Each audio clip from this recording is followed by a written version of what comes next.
With that, we are live. Thank you all for coming.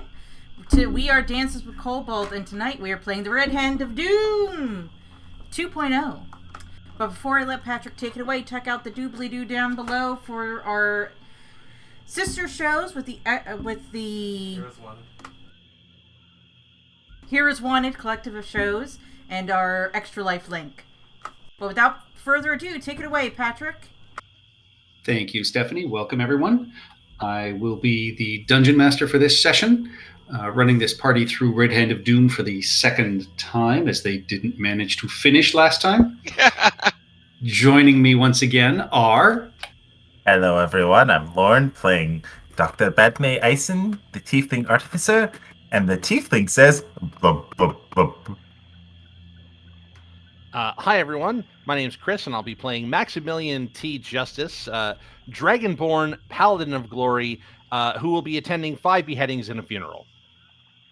Hi, I'm Ian. I'll be playing Seymour Sunkist, the Warlock, newspaper man, and tonight's top story: Does your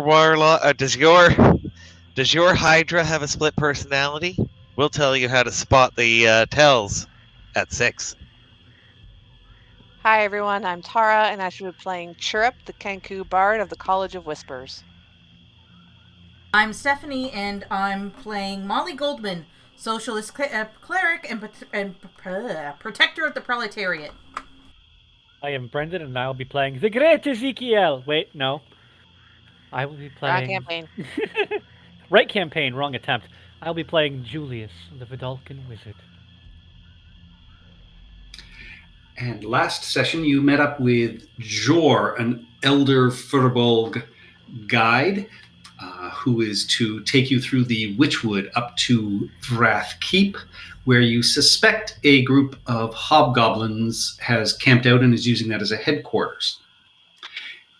Over a meal and around the campfire, he told you a bit of the history of the keep, and in the night, you awoke to a burning tree and boat in his yard as a goblin scout was gleaning information on your party. The scout was followed by one of your familiars back to a small campsite while the party found a new place to sleep and spend the rest of the night. In the morning, Jor led you through the Witchwood to the main road, and you turned north, heading towards the keep. Along the way, you came across this group of goblin scouts starting to blockade the road in front of you, and they demanded you leave the woods. A fight ensued. One of them escaped on their wolf, but you managed to kill the rest. After lunch, you continued your trek, and in the afternoon, you entered the low wetlands of the woods, where this wide expanse of dark water has flooded an area, and there is a newly repaired causeway running across this bog. Dr. Eisen grew some gills and swam over to check out an overturned cart, but neither she nor Index paid much attention to the nearby snake that they had seen, which turned out to be one of multiple heads of a fen hydra. She was attacked and then dragged underwater, followed by a swarm of quippers, as this beast then slithered over and attacked the rest of the party. Chirrup stepped off the causeway and into a pit of quicksand and barely kept his beak above water before Jor managed to drag him out and back onto the causeway. However, Jor was then attacked by the Hydra for his efforts and is currently unconscious. Seymour had just attacked, casting one of his spells, but unfortunately your second Eldritch Blast backfired, leaving you kind of surprised and in a bit of shock. You are surprised until the end of this round, which means you can take no actions this round, Seymour. I know. I'm wondering, do you guys want to get rid of the No. issues? No. Yes. Let's take a party vote.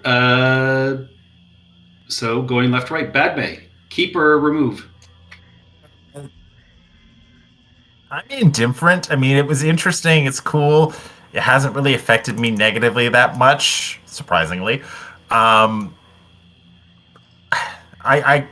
go with the consensus. Chris? I'm gonna say remove it only because it slows things down. Like every All right. time somebody does a critical or a critical miss, like, okay, well, let's pull up the chart. Yeah. Agreed with that. Ian? I also agree with Chris, but I still get a great amount of enjoyment out of it, so I'm gonna have to say stay. But All Chris right. is correct in his summary. Tara? I think that, like, again, it's like same thing as Ian. Like, they do slow down 100%. They do, but I think it really adds like a fun like layer to the game where it's like not just, oh, you miss, moving on. You know, you can get a little bit more role play and stuff out of it. So I'm okay if they stay, but I'm okay if they go. So group consensus for me, I guess. That is 2 abstentions. That takes us to Stephanie. Am I the deciding vote? Nope. Yes. You are, because I'm voting no. Shit. If you vote yes, then we have 2, 2, and 2. If you vote no, then we have no. If you vote abstain, then we have no. I'm fine with getting rid of it, only because it slows things down. I mean, I kind of like the idea of the roleplay aspect, but because it's not automatically integrated into Roll20, it does slow things down, so I'm gonna have to vote get rid of it. And there's no way that I can just keep doing it and everyone else goes back to normal, right? Correct. Then yeah, okay, I'm fine with that. Let's no more. Oh, I can attack. I dislike more because it disproportionately affects martial characters, as I've stated before. This one doesn't, because this one has for both spellcasters, and I honestly think Ian has been affected by it the most. I roll a lot of ones. But Yeah, and I've actually really enjoyed it, but I will go with the party. If everybody else is like no or I don't care, then it's no. It has been decided it is no. So, moving back into top of the round, we have Haboob, who is going to use his feline agility, and using all of it, that is enough to get him over to where the overturned cart is, where you can see a bit of churning water from where the quippers disappeared underneath the water.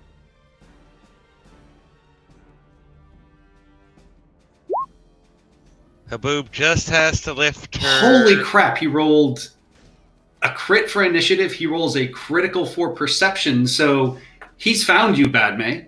He can't do anything else on this turn, but he's found you. Cat's on the ball. That takes us to Chirrup. Crap. Tara, I suspect this thing has reach. Does Chirrup know if this thing has reach? You saw it strike Seymour, so it at least can hit up to 10 feet away. I am 10 feet away from it. Okay, so this isn't really going to matter. Watch out for quicksand. Yeah, no, I'm basically going to... I'm thinking about running away to the other side. No, you know what? I'll back up. I will risk the attack of opportunity just so I can try and do something useful this round. That is a 10 as the head lashes out and snaps, but misses. All right, and then let's drop... let's drop a shatter. All right. And Con save? yes, sir. Boom. Boom. That is an Oh, 8. my It fails. God. Taking 8 damage as this explosive sound rings out across the bog. God Yeah, was damn that a smart idea? You know what? Probably not, but Chirp's Chirp's more focused on trying to take this thing out quickly. It's not. There's not a lot of noise happening right now. Yeah. At Yeah. this point, one of the heads in this shatter just gets crushed and sort of broken and is hanging limply. Huzzah! Uh-oh. You know what? It has been severed. It might just be magic damage. So that will be it for Chirrup, because... you know what? Let's go ahead and bardically inspire crap, you're unconscious. I forgot you were unconscious. Let's bardically inspire Max. All right, that's a D8. Let me double check. I think we're still at a D6. Okay. Yeah, you're just a 4th level bard still, correct? Yeah, D6. All right. That's it for me. All right. Another swarm of quippers appears at this point. So one is going to attack Badme, because Badme is still bleeding. The other one will go after Haboob.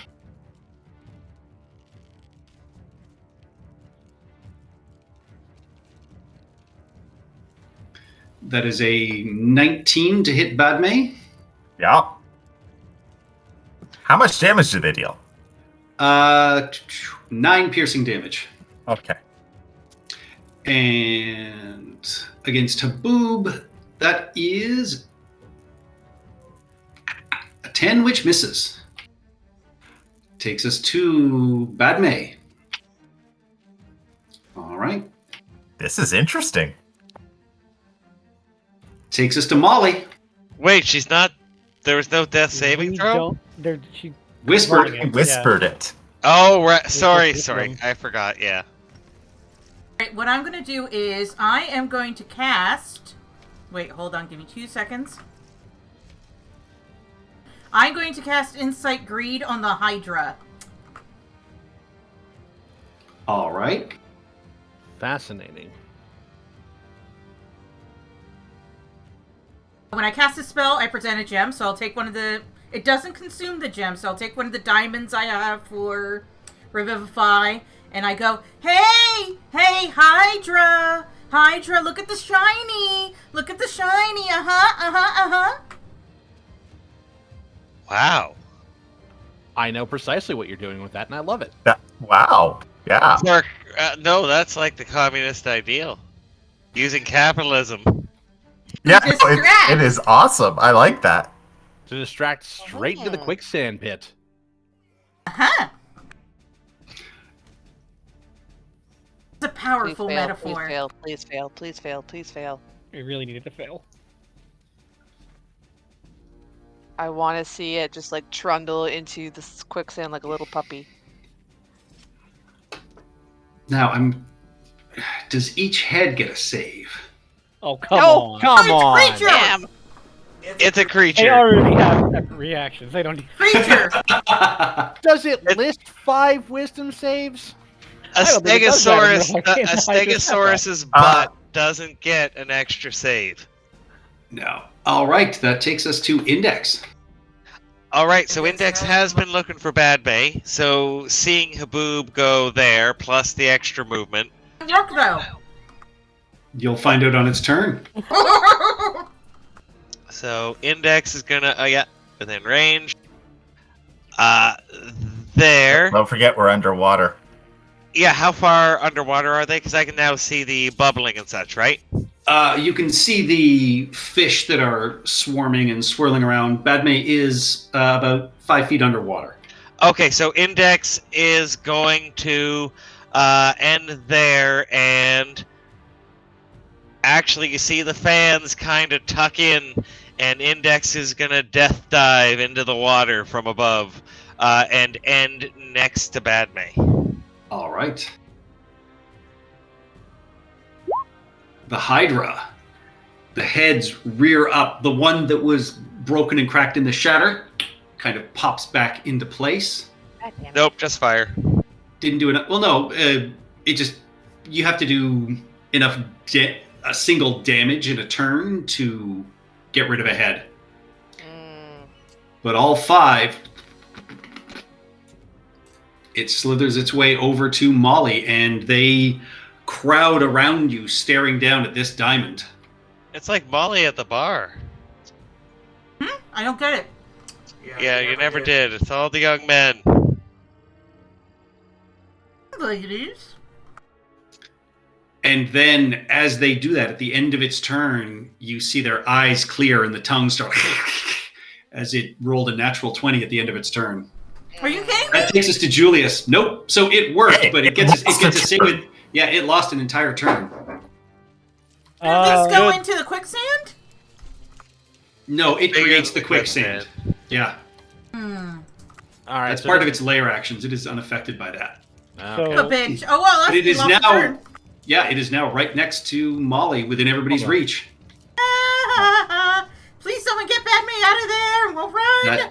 That takes us to Julius. Julius is gonna look at this thing. Oh, I wish I knew if it has a high enough intelligence score. Does this seem like any level of intelligence in this creature? Not like sentience, but does it seem like it's just like a mindless predator, or does it seem maybe smart in some way?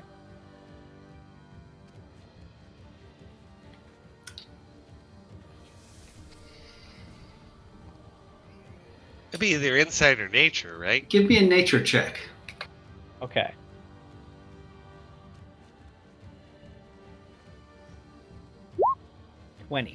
You've seen it use a very simple trap, but you don't think it is a highly intelligent creature. I'm going to take the risk at losing the spell slot and the turn. Julius is going to look it dead in the eyes and ask, "What do you call a fake noodle? An impasta?" Please fail. Please fail. It is not affected. Ow. What's his intelligence score? 2. Damn it. Not 2 per head? Does it not, add up to 10? No. It was worth a try. Any movement, any bonus action? No, that'll be it. Karen. Flying down, help, fly away. All right. Seymour. All right, I'm going to, because you said I could do this in the past, I'm going to cast a touch spell, or a spell as a touch spell through Index and do Healing Light on Padme. Now, is that a spell or is that an ability? That's an ability, I thought. Oh, it's an ability, yeah, sorry. We've done it in the past, so that's why I didn't double check, but yes, it's an ability. So, let me just double check. No, I didn't take any healing spells, so I think I had Healing Word. I do not. Can't do healing. I have it. Through the... Khaboob has a potion of healing that he's got. Okay. That he's yeah. All right, so at least, if nothing else, there's that. Yeah, but I don't have that anywhere close, so no. Okay, I thought I could heal through Index. That's why Index dived down. Index can attack the Quippers. It's not Index's turn. It's Seymour. Ah, Index uses its reaction, I thought, to Yeah, make you an could attack attack for the you. Quippers. Oh yeah, I can. But it's a spell. No, because I can't move. It's only an attack. If you're within 5 feet of Padme, you're within 5 feet of the Quippers because they're in her space. they're in his space. Oh, they are in the space. Okay, then that's actually. They're a swarm. They have to. Okay, sorry. occupy my space. I saw them here, so I thought they were 10 feet away. I didn't No. even think about that. My bad. Yes, that's exactly what we'll do then. You know, some of them are biting the flesh off of Padme's feet, so she's getting a bit of a pedicure, but the rest of them are really just trying to chomp into her. Yeah, so right down onto the Quippers. Quippers. Does not hit. Quip is for breakfast. Is it St. Swithin's Day already? Any movement for Seymour? I'm out of range of the Hydra right now, right? So I'm gonna just back up. I don't want to get too far. Oh, we'll do 15 feet. You were 10 feet away. Oh, it's 10 feet, not 5 feet. Shit. I will still do it. I'll take the chance. That is a 21 to hit for 7 piercing damage. Yep, that's fine. And last but not least, Maximilian. Okay. So, as a bonus action, I'm going to... Yeah, I'm going to lay into this thing now. Bonus action, Shield Bash. 17. May or may not work. 21. All right. Now, of the icons that I have on my character right now, I put on Inspire, but I also saw Advantage. Was that just you, Mark? That's just what I used to mark Okay, inspiration. okay. All right, cool. So I do believe that Karen gave us inspiration on the first attack. Yes. So that's what I'm doing. Now, before I attack, do I think that this thing is any sort of dragon kind, or is it just scaly? Just a scaly monstrosity. All right. In that case, then, it's Ice Pick. 22 to hit for all of that damage. That hits, and yeah, you strike in, and that is enough. One of these heads just whoosh, tumbles off and splashes into the water. All right. How do I think this thing is doing? Still pretty It's healthy? Still pretty healthy. It ate Okay. a lightning bolt while you weren't here. Yeah, okay. It's definitely hurting, but it is still pretty healthy. All right. That was a second level smite. I am thinking of doing another one. In fact, I will, because this thing is scary. 10? I don't get advantage on both of those attacks. Actually, You do not. you know what? You said a D6. Do I think a 16 would hit? Does this thing strike me as being particularly easy to hit or difficult to hit? I cannot tell you that. I wasn't here for this fight. Attack the fat part at the bottom. I could use my inspiration. That's a D6. Knowing me, I'm going to roll a 1 on this, so here we go. All right, 15. That is enough to hit. Okay, good. All right, so 17, 21 more damage. 21 more damage. A second head whoosh, falls off and splashes into the water. All right, so that's both my second level spells. Fine, I used a third level. Well, I'll let you know when I get those. I don't have any. I think the bonus action was the shield bash, so that's it. And you watch as 4 heads sprout from the 2 that you cut off. Oh, come on. It's a Hydra. That's what they do. I know. It didn't take any fire damage this round. Not that you guys would know that. All right, Haboob forces a potion down Badme's throat. Hey, I rolled a 20 on nature. Would I know that? Nope. You were looking at something else. Badme, you are healed for 7. Okay. Still prone. And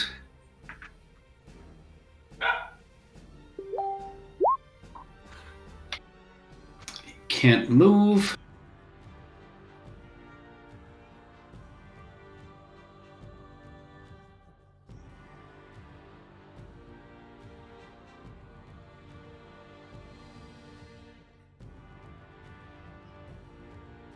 That's it for him. That takes us to Chirp. It's still looking pretty healthy, right? Yes, it just regrew 4 heads. So it now has 7 heads. I feel like this failed last time, but I'm going to try it again. So we can, hopefully in Ruin of Fairy Fire it. All right. I can't wait for Red Hand of Doom 3. That is a 4. What color does the Hydra start glowing? What color is Chirrup's thing? Purple. All 'Cause right. I don't think there's a black one. So that is an action for Fairy Fire, right? Yes. Yeah, okay, and it's concentration, so that'll be it for me. All right. Yay, everyone gets advantage now. Woo!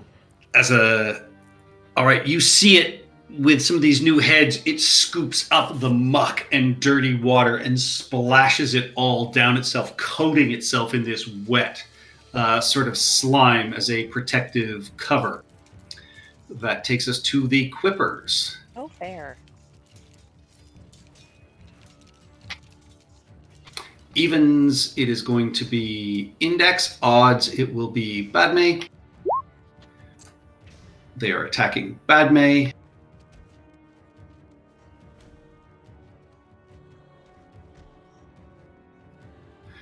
That is a 13 to hit, which does not hit. Advantage?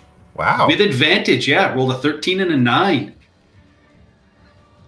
And the other swarm will attack Haboob. That is a 17 to hit, which hits Haboob. So Haboob takes 17 piercing damage. Shit. Damn. Ouch. Yeah, that was... Wow. Okay. That takes us to Dr. Eisen. So you are prone underwater. There's a swarm of Quippers around you, but you can see Haboob and Index are also next to you. Alright, so I will first of all right myself up, because that's the thing. Why do I have invisible?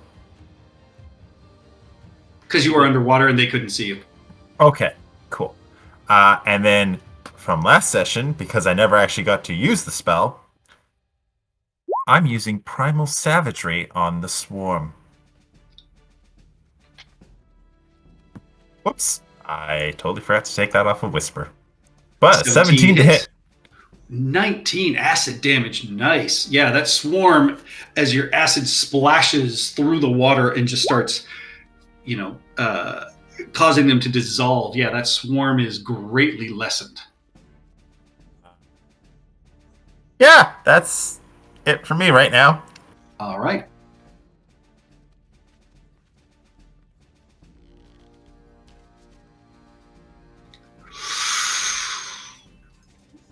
Jor rolls a natural 1, coughs up a Shit. ton of blood. Still alive? He is not. Nope. Oh, I forgot about Takes Dora. us I to could've fixed Molly. that. Shit. He's down? I didn't know he was down. Yeah, I mentioned he got- that in the opening. He got Yeah. taken up by the Hydra last time after he pulled Shirt up out of the water. He rolled a 6 on his first roll, and he just rolled a nat 1. No, I would have been trying to say bad, May. I would have not noticed, so I don't feel so bad. Crud. Oh, The Molly, he dies at your feet. damn it! Waste a Revivify on him. No, Sure? I'm pretty sure, yes. He was our guide.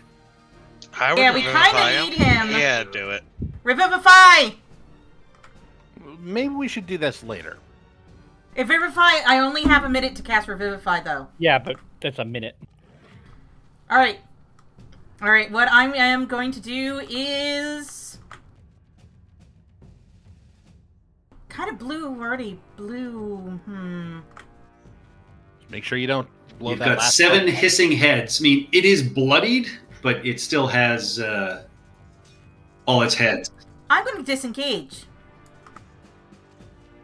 I'm going to get out of the effing way.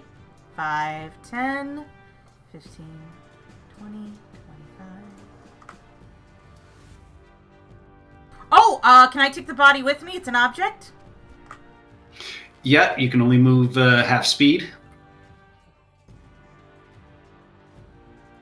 That You're would put me dragging a back corpse. here. Yep. Yep. And that still takes you within Hydra reach, though.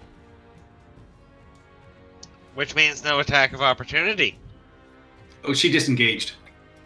Oh yeah, sorry. Yeah, but Oh, but then I wouldn't have disengaged then. Which would require you to disengage to not take an attack. It's a catch-22. Yeah. That's a good catch, that catch-22. Boo. Alright, does anyone else... Alright, I'll just stay here. Anyone else need healing? Everyone's pretty good. Haboob's looking a little down. Can I Badme- see him, though? Haboob is hurt, as is Badme. You can see both of them at this point. Alright, I will do then, crap. I'm gonna do, Mass Healing Word. 1 second, I accidentally got myself kicked out. What's the range on that? I believe it's the same as his Healing Word. Not more. 1 second. They are beyond 60 feet.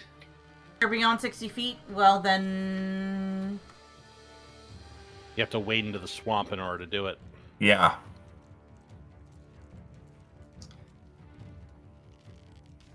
Well, then that's the end of my Or- turn. What? I will say, if you cast it from where you were originally, Could have done it. Nope. Okay. no, they're still just out of reach. Never mind then. I hope everyone survives. All right. Index. Yeah, Index will keep trying to help, and attack the Quippers. Around, Badme. All right. That hits. That is enough to kill that swarm of Quippers. Dr. Badme, you are in distress. Please let me help you. Takes us to the Hydrus. That is going to be 2 attacks for the 3 of you. So first 2 on Molly.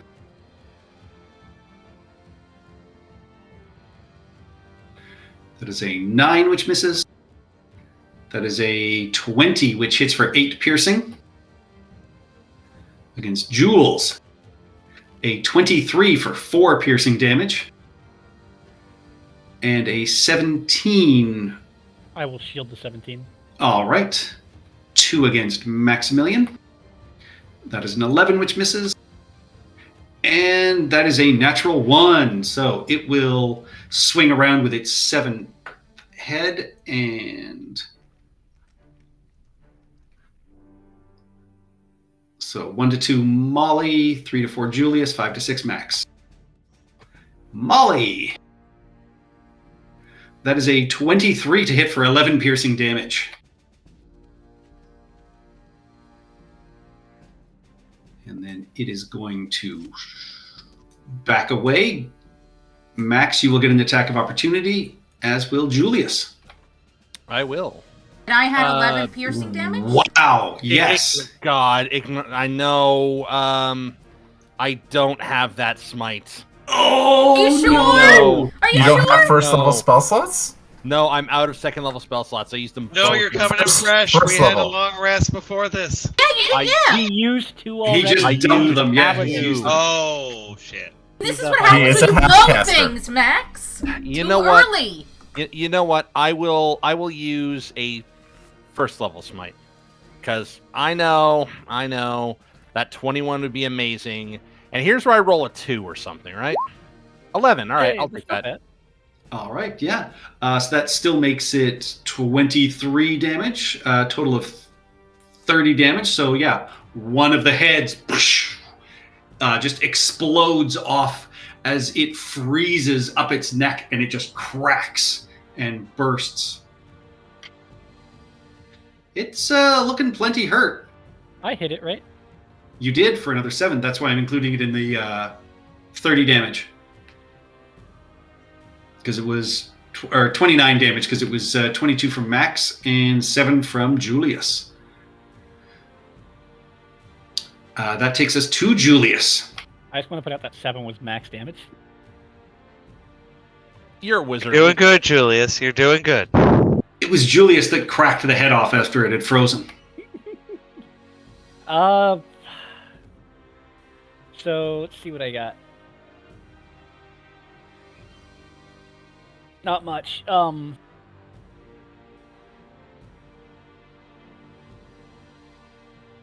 This thing's glowing, right? It is. You have advantage on your attacks. Unfortunately, my only attack is Firebolt. And as we've established last time, this thing is dripping wet. Is it And still covered in dripping mud. wet? Yes. Yeah. Yeah, it lasts for this whole round.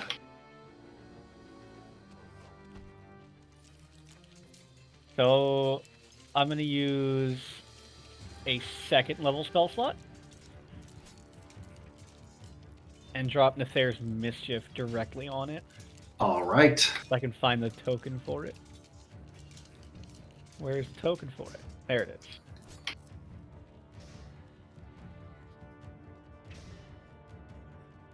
And let me roll the...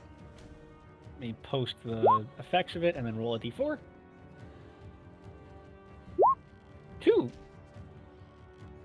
Dexterity saving throw. Now this thing has many heads, but all of them are within the...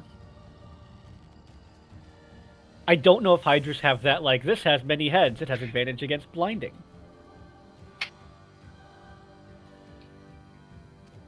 It appears to be completely surrounded by these exploding flowers as it rolled a natural 1. Hey! That means that it has disadvantage on attacks. We already had advantage. Now it has disadvantage. Any movement, Double-edged Julius? sword. You know what? It can't see me. I don't know if its reach is 15 feet or not, but it can't see me. So I'm going to do what wizards do best and make some distance. That was 20. I can't get next to Seymour, can I? Yeah, you can. It's a 10-foot wide bridge. All right, I will be next to Seymour. All right. Karen. No need for the help action. Karen's going to fly up 60 feet and do a perception check to see if anything else is nearby. Anything's coming. All right. Anything's on its way. I want to know about it.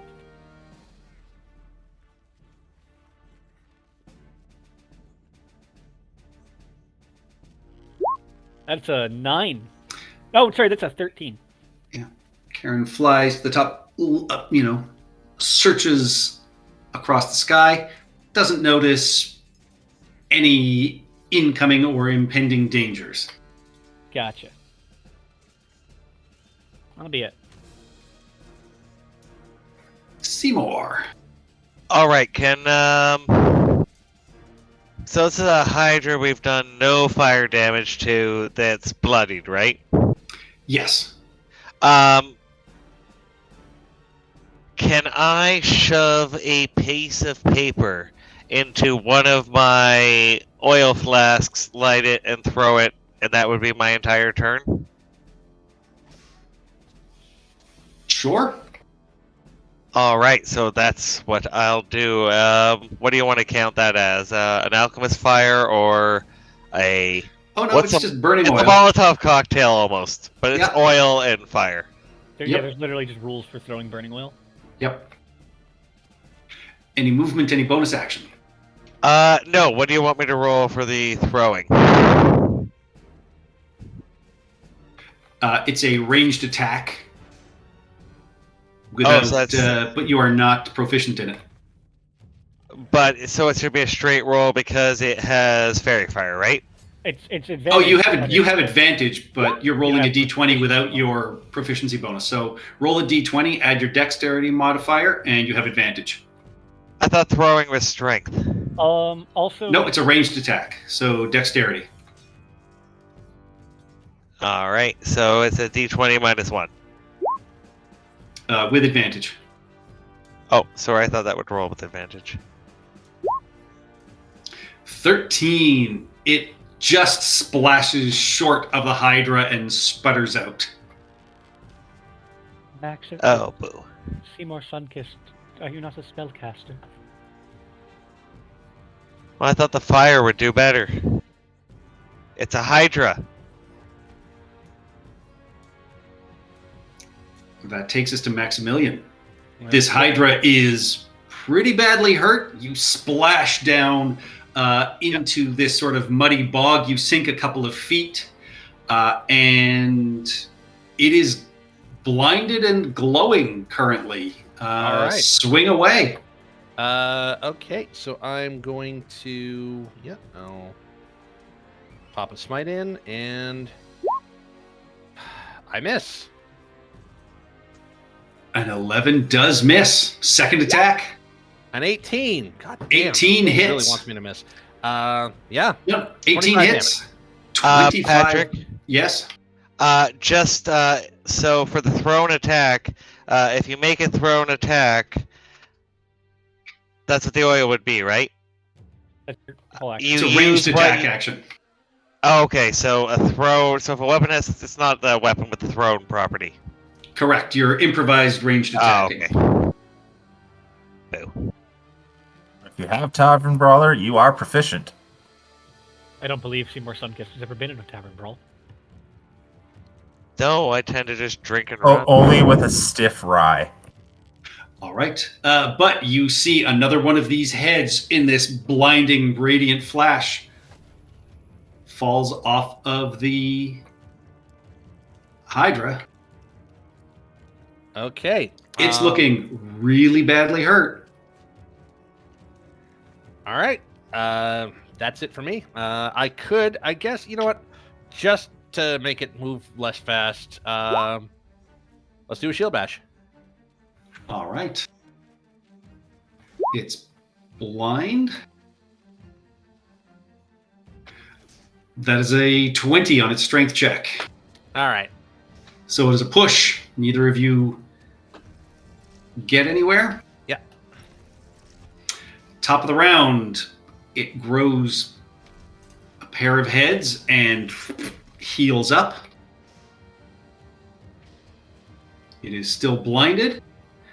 Haboob, ignoring the fish around him,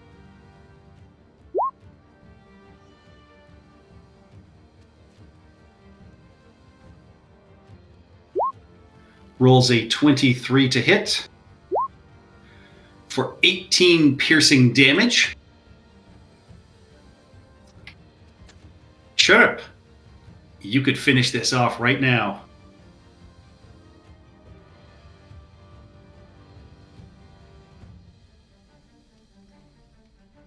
Tara. 26 hits for 9 piercing damage. Damn it, I was muted. Sorry. Describe your killing shot. So Chirrup is still feels bad that he let the other guy die, but is going to just kind of square his shoulders, aim, and like fire right into the eye of the last living head. All right, yeah. Haboob's arrow strikes through, and then your crossbow bolt manages to strike in again, and it rears back and just slides sort of back down into the water and disappears into the muck. And with that, this swarm dissipates. Oh, it doesn't count, but that oil should have had my proficiency bonus, so it would have been a 17. You're proficient in improvised weapons? It just says that if you use an improvised weapon, you get a your proficiency bonus. If it's something similar to a weapon you're already proficient in, you're not proficient Yeah. in throwing. It's a rock. You Yeah, really okay, threw that's fair a vial of oil, right? You still would like. See, wouldn't is a have vial actually- of oil like throwing a rock, which is a simple weapon? If you read the description for oil, which is a have to flask light of it. oil, Yeah. it literally says, as an action, you can splash the oil in this flask on a creature within 5 feet of you or throw it up to 20 feet, shattering it. Make a ranged attack against a creature or object, treating the oil as an improvised weapon. Oh, you're not proficient. okay. So it was Also- no, the ranged attack as an improvised weapon was what was confusing me. Yeah. But also, like, you're not allowed to light oil on fire and then throw it. You have to throw it and then light it on fire afterwards, as like a separate action. Yeah. Um, Alchemist fire ignites on contact. one of my toggle bars is missing. Did Roll20 do an update? Probably. Like I have roll query, advantage toggle on, but the advantage toggle is missing on my sheet. All right. Try a refresh. I did. Weird. Whisper just rolls to always roll GM. with it. Whisper toggle is on. Auto roll damage and crit. Don't auto roll damage. Oh, sorry. Auto roll damage and crit. Yes, but I don't like to. But yeah, my whisper roll thing toggle is completely gone. Weird. Mine's still there. The GM one is there, which is Yeah, the GM is. I got my public and my GM toggle, but then the space where it's like advantage, normal, disadvantage is blank, even though I have the roll query toggle on. Weird. Oh, fuck. Okay. Thank Yay, Fantasy Grounds. Quiet, you. I've spent too much in Roll20 to move. Same. All right. With that, yeah, Hydra has splashed down into the boggy water. Badme and Haboob, you can use this time to peel off this chain shirt off of the corpse under the wagon here. And as you get it close, it looked as if it was, possibly a breastplate, but cleaning it off, yeah, it appears to be a very lightweight mithril chain shirt. Ooh. Ooh. Anyone who wears light armor can wear that, I think. No. medium. Chain shirt. Elven chain is the one you're thinking. Yeah, chain shirt is medium. Oh, okay. All right. So, yeah, Max will look around and like, oh my god, we just got attacked by a Hydra because I was clearly here over the last 30 seconds and not, on the other side of the country. And I'm like, yes, all right, we beat it. Jor, are there a lot of Hydras in these swamps? Jor? Oh. I will revivify him. Everyone has at least one diamond on their person, right? No. Right? That's Wednesday.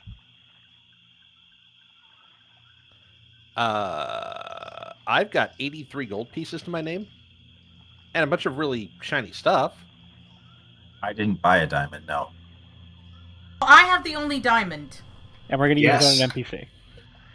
An NPC that we need to go, that needs to guide us. Yes. Yep. I'm like I said Well- no at the moment, but I'm kind of torn on it. You do have a map of the Witchwood. Oh, god damn it! Use the diamond, Molly. I was using the diamond. Jesus, and Seymour's just giving everyone the death glare for humming and hawing. I know a diamond, right, Chris Seymour? is humming and hawing. This guy is Sure, a Paul, about it. Jeffersonian sort of a character, really not that aligned with our communist ideals. Hey. Yeah, but it's the right thing to do. So You death are. I glare to will say Julius. you are on the main road at this point. You know the keep is basically straight ahead on this main road. Patrick is the evil devil on her shoulder, and Yes, all right, apparently fine. Seymour is the good one. I just don't want you to think that if you don't have him, you're going to immediately get lost again.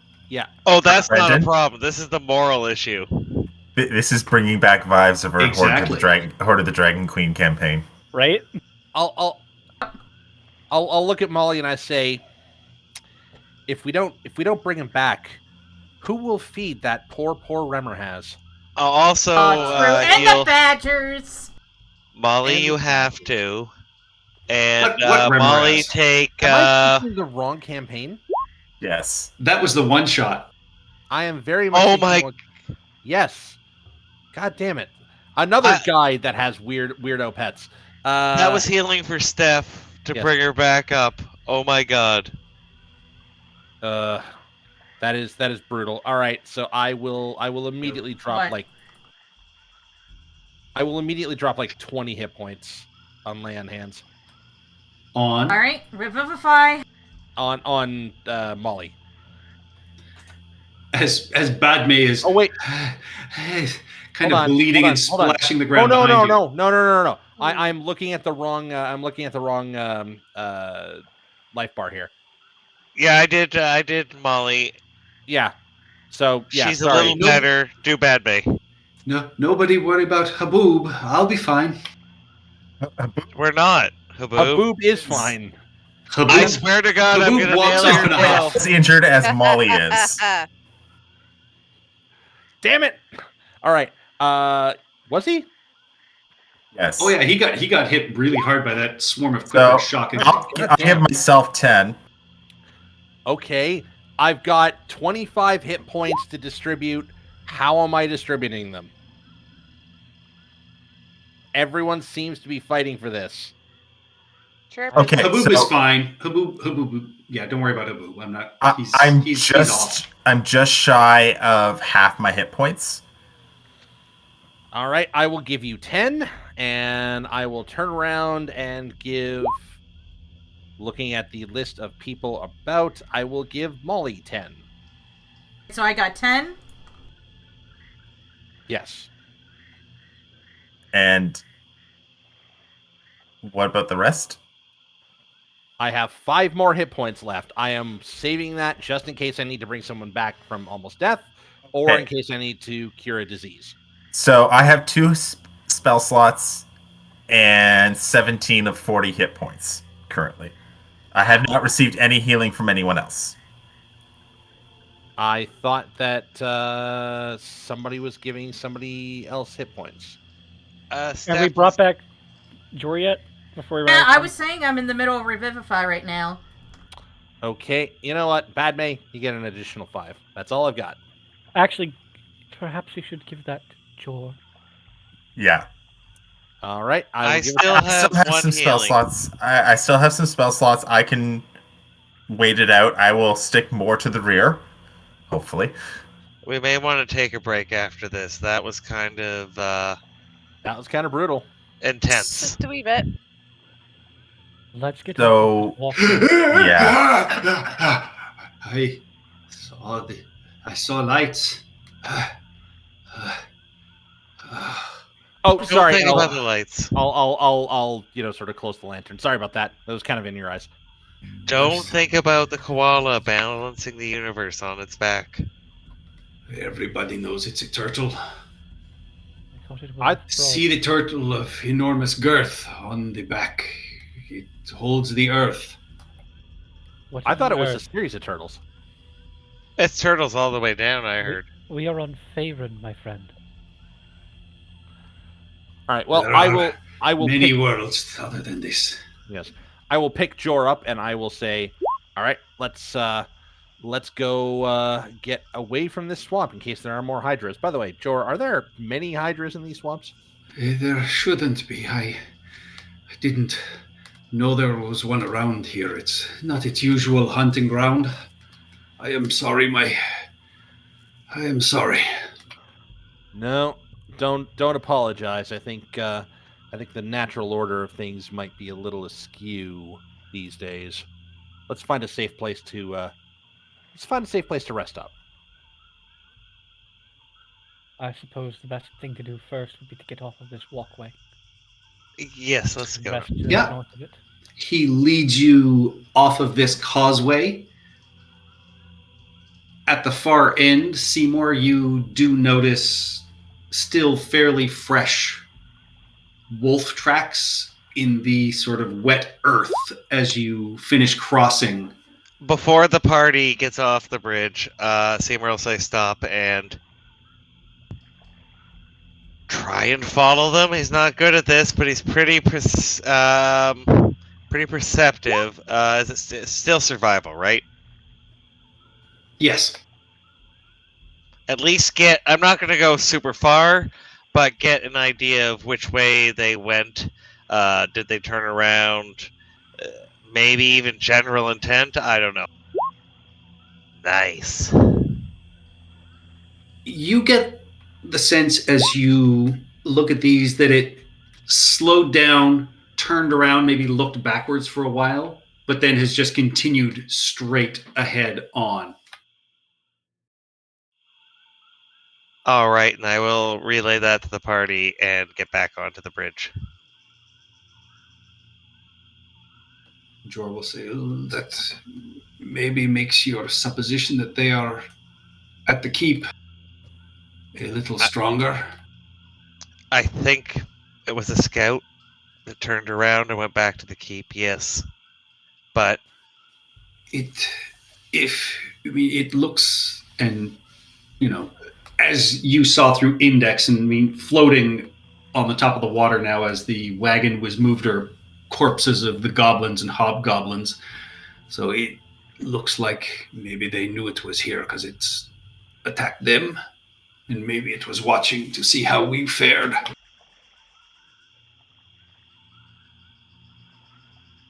could be. Well, is there a less obvious way for us to approach the keep? You're the expert in the forest here. Can we go off path? We can go off path. It is still a few hours away. I would appreciate a rest. Yes, well, I mean, after the rest, let's find a safe place. But is there a back way into the keep? Even if we have to go cross country and it takes some extra time, can we come in a direction they won't expect? Perhaps I think we can come in from the side. It backs into the worm smokes. There may be a tree line, but we can definitely scout ahead and find out. Some of the walls were collapsed, so there are ways around, I'm sure. Well, can you get us close without using the main road, and we can send Index in to scout invisible if we have to? Let's take a break. We can talk about it then. Do you know anyone anywhere nearby that we can sit down for a moment? Yeah, he leads you to a glade that is not too far away, and you are all able to stop and take a short rest. Fields up.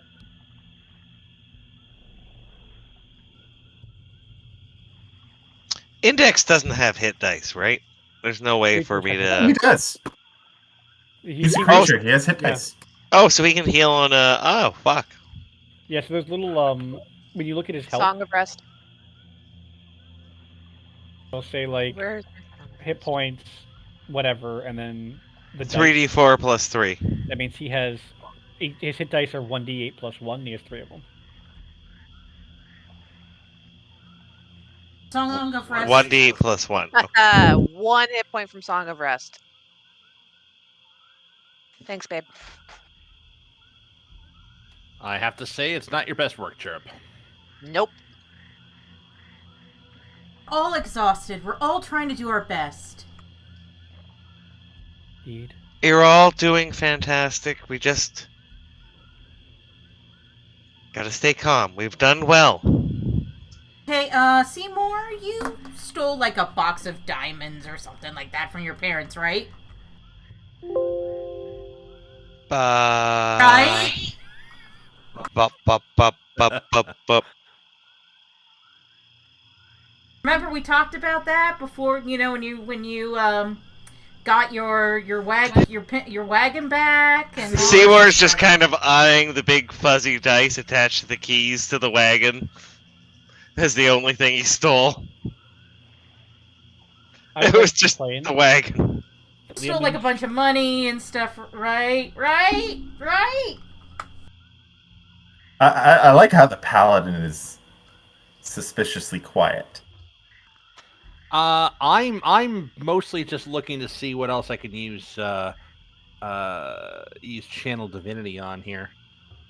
Yeah, he's distracted. Don't Yes. bother the I'm- paladin. I'm Okay. lost in prayer and desperately trying not to hear your talk of stealing. It wasn't. It's my wagon. I put all the work into it. He bought it and then didn't use it for 3 years. I have another lightning bolt now. Yeah, I got all my spell slots back. This guy. So I believe I also got a third level spell slot back. So I believe one of the Tasha's optional abilities is you can regain spell slots with Channel Divinity. Yes. Yes, you can do that as a Yes. bonus action, so you don't need to use it now. Okay. Yeah, but if we're about to take a short rest, he's going to get his channel bit back Ooh, anyway. yeah, I should get Oh, that's back all true. my spells. You can only use it a limited number of times per day. Yeah. I just want to get. I just want to see if I can get my second level slot back, or one of my second level slots back. Should list what the rules are for it. I forget. Yeah. You gain 1 expended spell slot, no higher than my half my proficiency bonus rounded up. So that's perfect.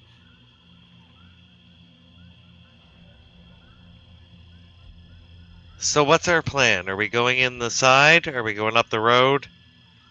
I think we should at least scout it out before we go into the keep. I'm always about the side. Sneaking in, you know. Yeah, side deals. That's communist. Yeah. So, okay, here's a question. We have that bright and shiny armor someone could wear. Who doesn't have magical armor currently? I don't. I don't, but also, Not proficient, yes. we're not proficient. I think everyone except for you is proficient in medium armor. Maximilian already has better. I think I no, can't I don't do think medium Chirrup, armor. I don't think You- Chirrup, Seymour, not, or Haboob have medium armor. Sure, think I it's thought literally bards just get three. medium armor, don't they? Martial bards. get Certain medium armor. bards do. Yeah. Oh, Yeah, I okay. think it's like Valor Bards. So Valor, it's, Valor bards, yeah. knives, or whatever the other It's- school is. so it's me and Molly that can wear it.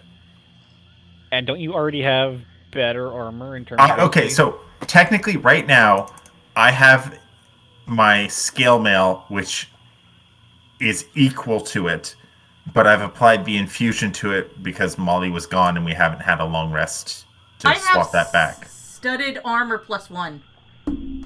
Then that's another reason. Then yeah. So in theory, the only benefit it would give me is I would no longer have disadvantage on stealth rolls. But you can't infuse it, so it would have one. But I CC, can't infuse correct? it. Yes, so I would have one infusion free. Sounds like the best course of action with this particular item may be to trade it the next time we're in town. Yeah. I think that Chirrup and Haboob of the Red Sands might be able to do something like that. Really? Who would they know? I don't have eyebrows, but I raise an eyebrow at Seymour like, really? Max raises an eyebrow at Seymour, like, really? See, you all were there when Seymour made a deal with them.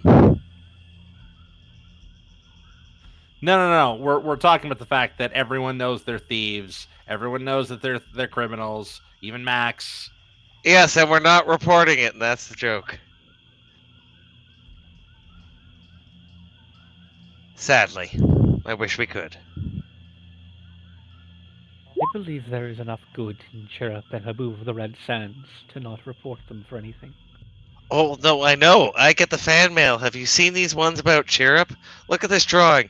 Dear Chirrup, I want to be just like you when I grow up. A defender of good and always doing the right thing. Love, Lily. It is Lovely. It is clear this individual is not reading your stories very closely. Yeah, Max people rolls- have their favorites. Max rolls his eyes. I mean, you guys have fan mail. Do you want to see them? In what way can mail be used to keep oneself cool? I suppose you could stiffen it and... Yes, I do not need to see anything as tawdry as fan mail. I know that my actions have helped the good people of this world and have helped keep the order, the righteous order, and I know that that is good enough for me. I could write you some fan mail, Maximilian T. Justice. I appreciate that. Save your ink. I understand.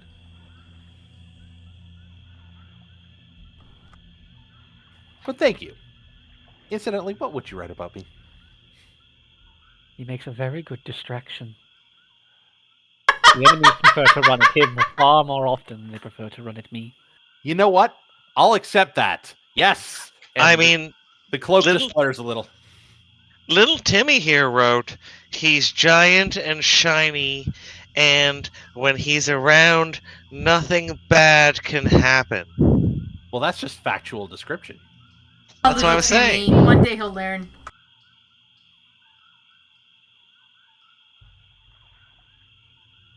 All right, so I believe we are rolling this into a. Yeah, we can do the 5-minute break now if this is a good time for Patrick. Sure, if you guys need it. I need to just go double check baby and run to the washroom. So instead of doing the 9 o'clock, why don't we do the 8:30? Yeah, take a break right now. All right, thank you very much. Well, Baby before we decide this too, it is now late afternoon. You guys are a little put out. You know the keep is only a few hours away. Jor will look at you and ask, do you want to attack tonight, or do you want to rest and attack in the morning? We should do it at dawn. I So we think... fight at dawn. Okay, it's mid-afternoon now, like 3 o'clock, Yep. and it's a couple hours away. Yes. Should get walk there, like- most of the way there, yeah. We get there Like at 5 5. o'clock. Yeah, we get there at 5 o'clock. Immediate long rest, and attack at 2 in the morning. Or 3 in the morning, whichever. Well, why don't we do the immediate long rest now, and then... Oh, we just did a short rest, that's why. Because I don't want to be in the swamp when we do it.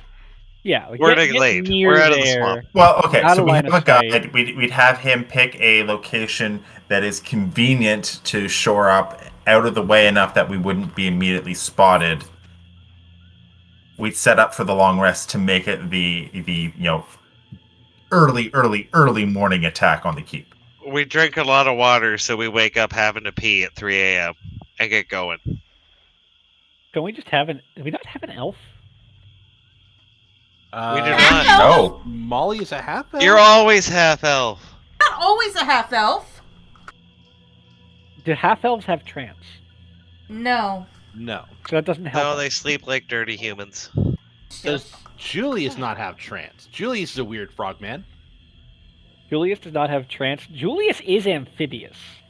Okay, in fairness, Index and Karen don't sleep and can wake us up.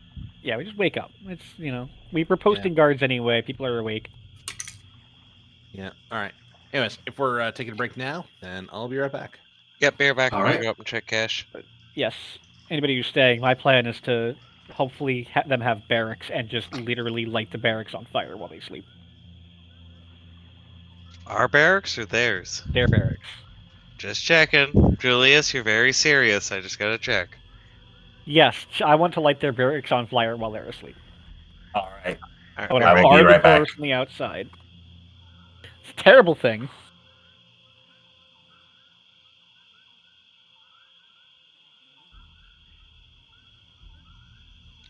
Sorry, I went so quiet there. That's right. So let's take 5 minutes. You guys can find a place in the woods. You will get a long rest, and we will pick up in the middle of the night.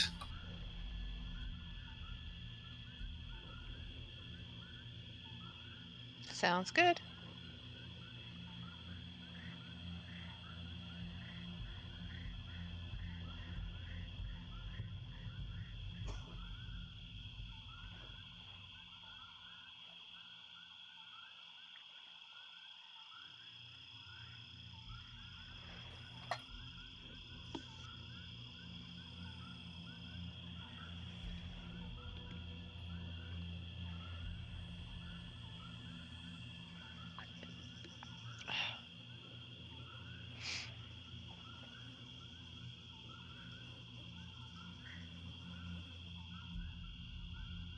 I'm back.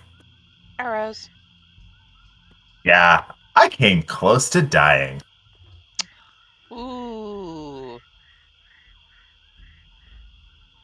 I was literally close? 2 and 2. Oh, suppose the last roll would have decided it. Or an attack, you know.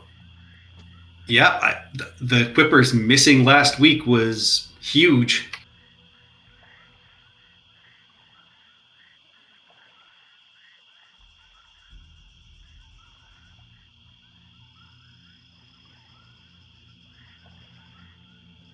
They also missed this week, which is huge.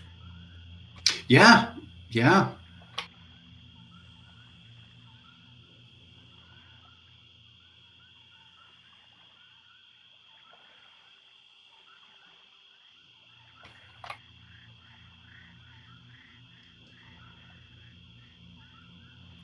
The good news is that Chirp would still have Goggles of Night for 4 more days. Huzzah!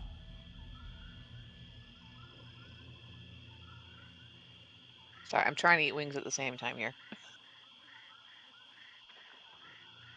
Reasons why I'm no longer single. Miles just randomly brings me home food. Okay. I just came back to something with Miles randomly bringing home food.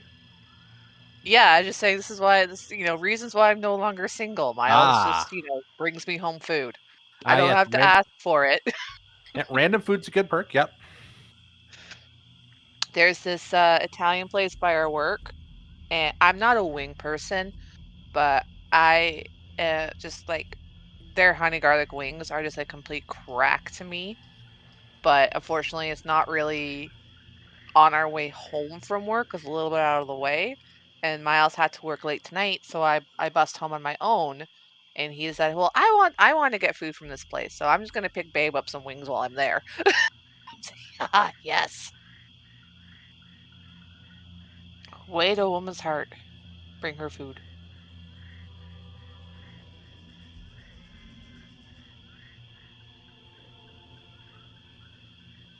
Did I show you guys the new water bottle I got, by the way, as well? No. I will post it in the general chat. So when I went to my mom's at the beginning of the month for her birthday, went into EB Games and found some awesome water bottles. I'm back. I got back and my cat had sat on top of my mouse. Try to hatch it. Oh, that is so cool. Right? So they had the Illithid, they had a beholder of like the same style, and then they had just like a generic dragon. So like I grabbed all of them. So I got this one. I gave the beholder to my sister Harmony. She actually has a tattoo of the beholder on her leg. I'll have to get a picture of it next time I see her. Ooh, cool. But yeah, she's got it's like a full thigh piece. It's like black and white right now, but she's planning on getting it colored. And she designed it herself. Like she didn't draw it, but like she designed like the elements of it and how it went together. So I gave her the Illithid water bottle, and I gave Charity the generic dragon one. So where was that from? GameStop. Back. Yeah, I took my mom out for the day, and we were just, perusing around a mall, and EB Games. Well, GameStop, but like whatever, EB Games. Let's go in and have a look. And I'm just poking around, and they had this one teeny tiny sad-looking shelf of random D&D stuff, and I saw these 3 water bottles, so I'm just like, yoink. They even have some wall scrolls too. Oh wow, that's nice. I like that. Right? And it's partially insulated too, so it's like it's got like a layer of air basically between the inner bottle and the outer bottle, so Vacuum seal. Yeah. Thank you. Oh, so it's like That. so it'll keep hot drinks hot? I don't know about hot drinks because I haven't tried anything hot in there. I do my water, and the water keeps colder longer than normal. Well, the idea of the vacuum is it doesn't allow. It reduces the area that heat can transfer through because heat does not transfer through a vacuum as well as it does through any other object. So effectively, only the very top and the very bottom where it connects to the outer frame is where heat can transfer out. So probably less transfer, stays hot longer. I never knew that about vacuum sealing. It's effectively, it's just, you're insulating with an area of vacuum. So It's there's really no- neat when you think about Yeah. the space station in a vacuum and how it has to have special systems to radiate heat, because otherwise they just cook themselves in the sun. Mm-hmm. Yeah. Oh, and Cash just is how much awake, so heat I'm gonna go get the and player back. and just how much heat and cold anything in orbit actually has to deal with. Fascinating.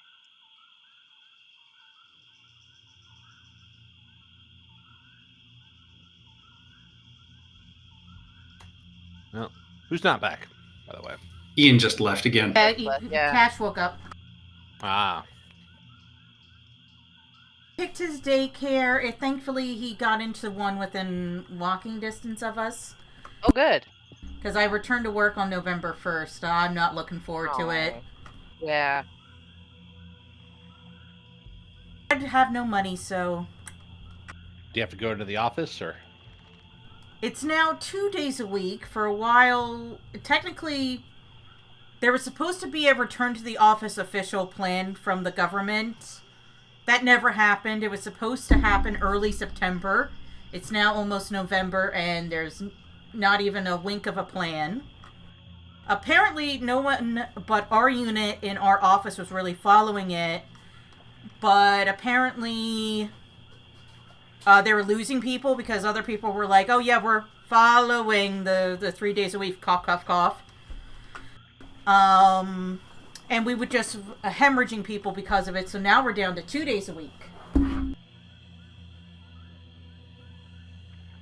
All right. Well, 2 days a week isn't as bad, but still. All I'm right, not back. looking forward to it. It's an hour away. Ugh. All right. In so- fairness, everything's an hour away in Toronto. Mm-hmm. Yeah, pretty much.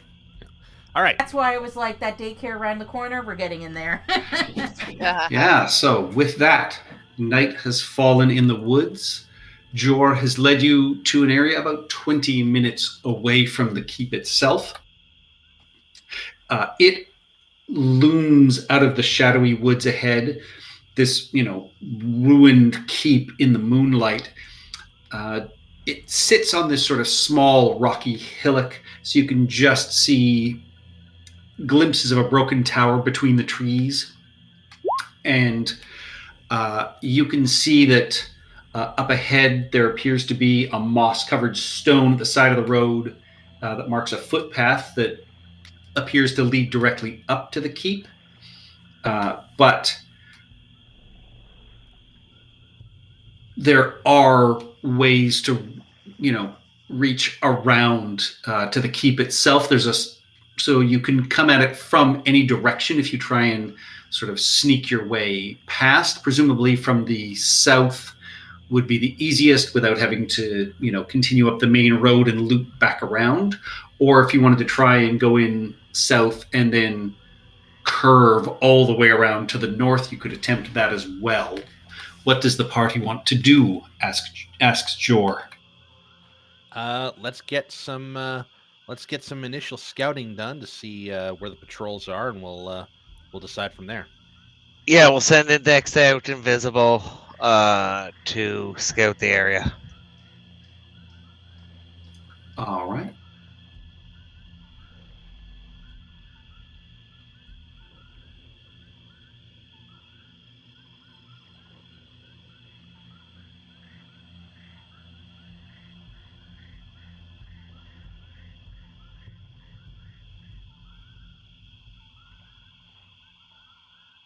Ooh, maps up.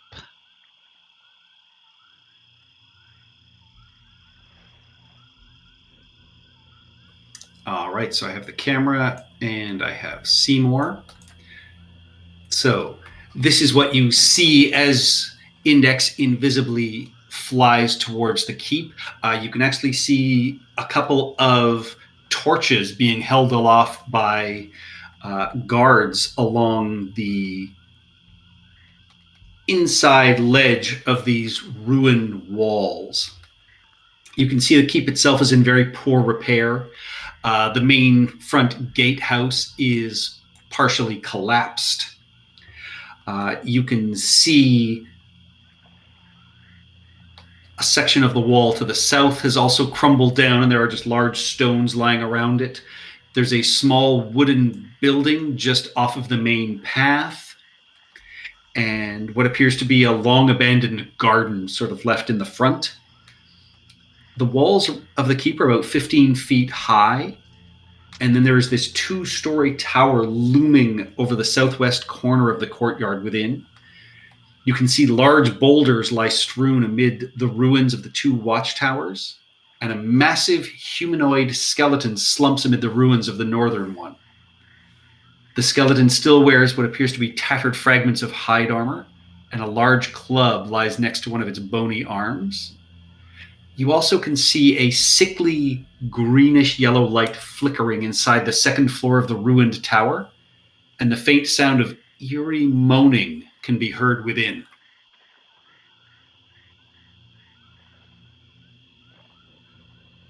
All right, I report that to the party. And sorry, where were the bones? You see a large skeleton. Oh, there. Okay. Yep. I Yeah, see it. and in the night you can make out what appear to be a couple of holes in the roofs of these 2 long areas.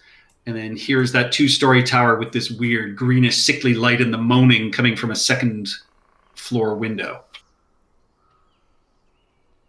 All right.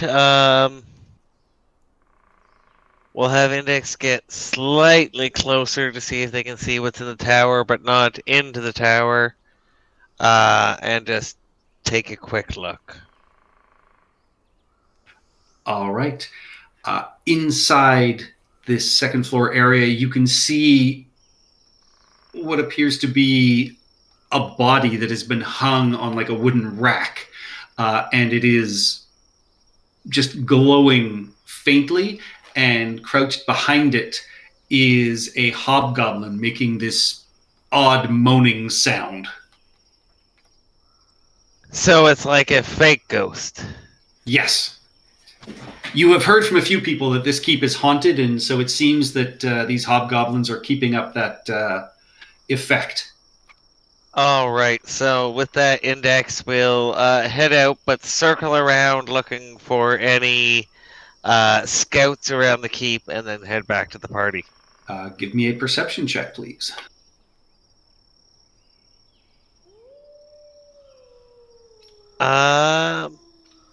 Mine or his? I was in him for most of it. So I assume on the way back I will also stay in just to keep an eye out. All right.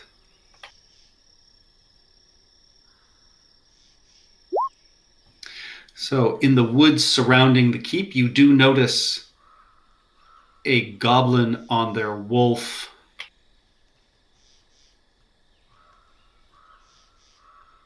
In the trees over there. Sorry, over where? I missed that. In the front of the keep, Oh, okay, yeah, near. Yeah.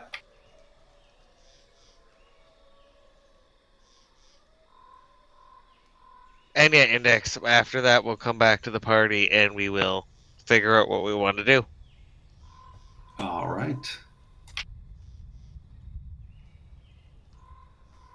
So, in which direction does the party wish to approach the keep from?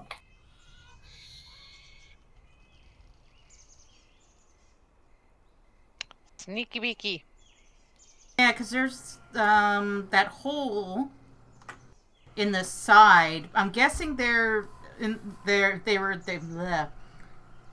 guarded the front. Index noticed a guard sort of walking along the rooftop edges. One was by the hole in the wall. The other one was, moving and sort of circling around. So they're circling and keeping a watch at night. Any way we can get into the tower from the outside? Any holes in the walls? There's a big window. Yeah, I we'll have to believe we scale have that. a rope of climbing. Correct? We do. Yeah, I'd rather not take this hole because it's gonna be guarded. Like there is a guy specifically watching there. There's guys watching the front entrance, and I'm guessing that this is a door that leads inside that part of the keep. So I'm guessing that there may be people sleeping in there or whatever. Yeah, and there are doors here as well. Yeah. Okay. So I'm seeing basically 3 buildings and a tower. Yeah, I would much rather try to infiltrate the tower first. Just me, like if we can get around to kind of the backside of the keep here, and then try to scale the wall. That's probably the best option for me there because the road's being watched and the obvious entrances are also being watched.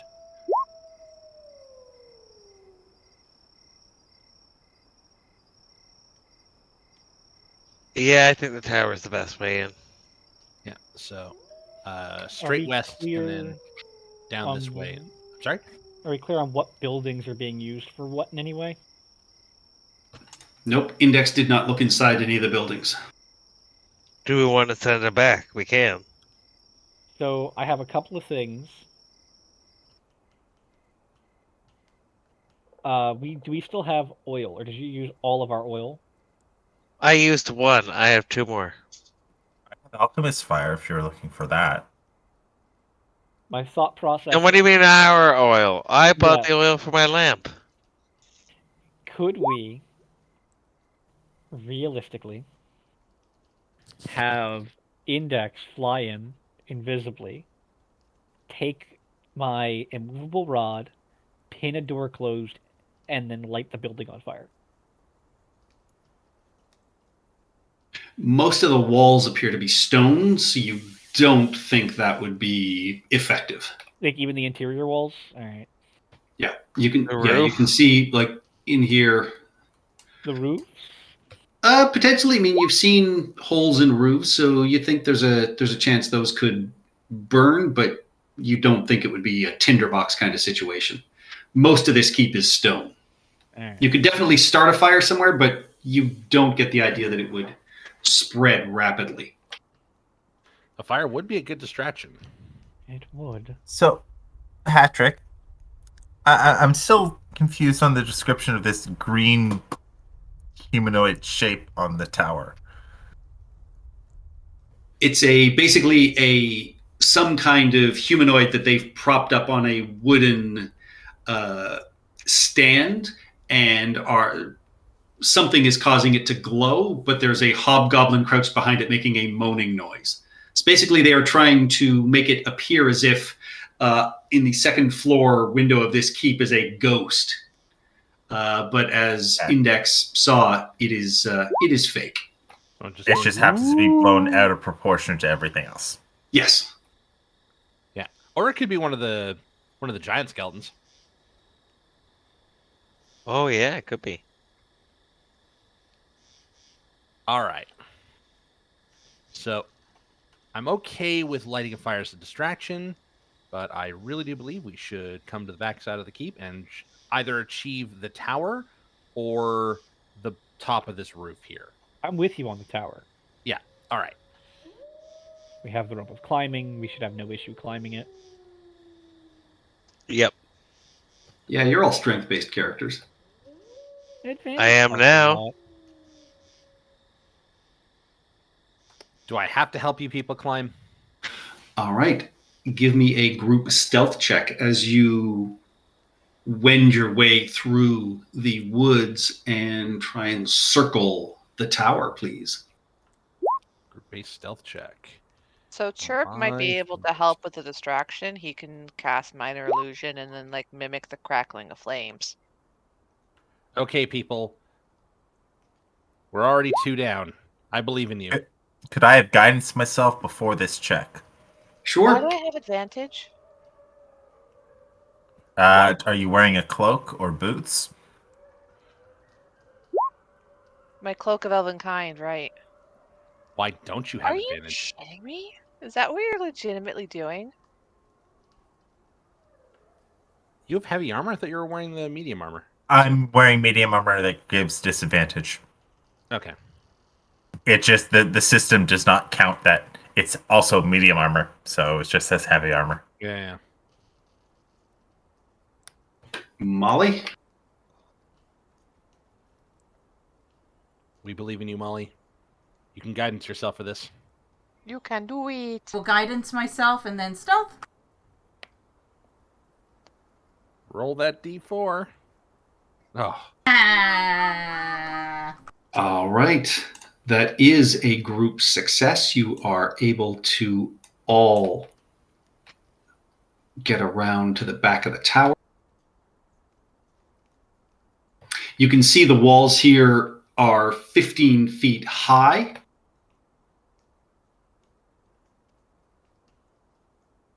And there are handholds, so the wall itself would be fairly easy to climb. The tower is, of course, much taller, but again, the same kind of stonework that, there are handholds, and you don't think it would be a terribly difficult climb in and of itself, though it is much, much higher. I'm still all about the tower. Let's do this. Yep. So I'm going to suggest movable rod, rope. Well, we have the rope of climbing, so it's all good. Yep, we set that up.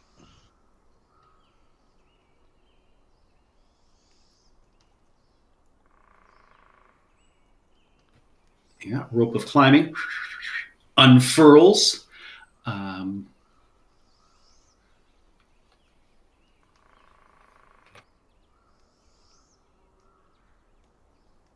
Who's going to go up first? So we've told it to knot itself. Yeah, it's got like the climbing knots, so you have advantage when you climb. All right. All right, so who's going up first? Oh, also, we had the inspiring speech this morning, correct? Or this evening? Yep. This early morning. How much now? 12? No, 7 still. I thought it was 8. This is Let me double check. Temporary hit points. Yeah. I had 8 from last session, so. So Chirrup goes up. I will join Chirrup very quickly. I will. Yes, 8. I will guidance people as they go up. We only get one guidance a day now. Or Get no, one guidance a day? Is that the new? Are we using those new rules or no? What? Nope. Okay. That's the D&D 1 playtest Yeah. rules. That is lame. No. I know people overuse guidance, but that's why we all love guidance. Nobody will pick guidance if they only did it once a day. Have they fixed True Strike, or do we not? No. Or do we not know yet? I think it's more like you can only apply it to one character per day. So you can apply it to, like, Hang on, if you have advantage. 10 people in your party, you can apply it to all of them once a day. No, each individual can receive it. We can receive the benefits of the spell once per day. Exactly. 16? 16's not bad. Yeah. Oh, that's 3 of us. Yeah. I guess I'm going next.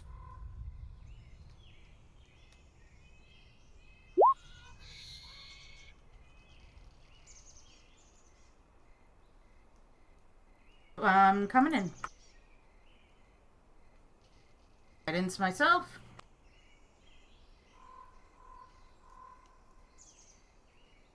You made it. 15! Yeah. That's 20. That's all of us. Yeah, you have advantage because of the rope stuff. Okay, perfect. So 20. Jor unfortunately rolled an 8. He. What's my even? I would have guided him. Oh, wait, no, I climbed up. You climbed up. Yeah. Yeah, he just sort of raises an arm. Can I try and help him up? He's already got advantage. I will mime to him wrapping the rope around the midsection and tying it off. in hopes that he will understand what I'm asking him to do. Should we just leave him behind? He gets a 17 on his next attempt and does manage to get up, but he is. That was unpleasant. Sorry. And so you can see from the top of this tower now, there is the guard that is still moving about below. You can, see there are now a couple of holes in the walls as the guards continue to, make their rounds, and you hear a brief kind of whistle go between them just to ensure that they are keeping track of each other. All right. Atop this roof, of course, there is, a collection of rocks and wood rubble, and you can see there is a staircase curving downwards towards the second floor where that light is glowing. And you can hear the person making the ooh sounds. Max rolls his eyes. Yep. Have we faced any undead yet? We're not facing it in this tower. Yes, we have. Okay. Because I would have sworn we faced at least Yeah, a few in the crypt. skeletons. We faced some will-o-wisps, which I believe are That undead. too, yes. Oh, Chirp, can you make that same sound after we take this guy out? Chirp Might- nods, because that's exactly what he was Yeah. thinking. He was thinking of mimicking one of the undead we've heard previously. Yeah, but like not a good undead, like this guy. Yeah, just mimic this guy. Yeah. Oh. Yeah, Chirp Yeah. will kind of cock his head. His eyes will widen as it dawns on him, and he'll nod. All right, cool, great. Okay, so now we gotta. This go isn't sneak- the chess game problem. Now I gotta sneak up and take this guy out. Do we want to send our rogue for that, or are we sending me for that, or? You are our rogue right now. All right, and We- this is the guy. No, that's That's Jor. Jor. That's Jor. He's That's down the the guy. stairs here. Okay. I will stealth down the stairs. Roll me a stealth check. Quick question before I go down the stairs: am I knocking him out or killing him? I'll Killing. leave that to your judgment. Technically, Okay. he is squatting on our land. All right, shut up. You start creeping down the stairs. Give me a dexterity saving throw, please. God damn it! You hear the sound of falling stones and clinking metal and glass, and you feel your feet start to give way underneath you as you can see these steps have been covered in small ball bearings. You are able to keep your feet, but you hear a cry of alarm from below you. Fuck's sakes! Hang on, I'm doing a test, so I'm just gonna do a random acrobatics roll just to test something really quick. Okay, so that works. Okay. All right, And so stealth Chirp, roll. you are halfway down the steps when, all of you hear a cry of intruders! I take it the 16 wasn't enough. God damn it!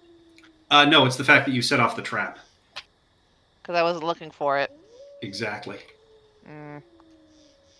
So whenever we approach a fortification by these guys, just assume that it's trapped until you discover otherwise.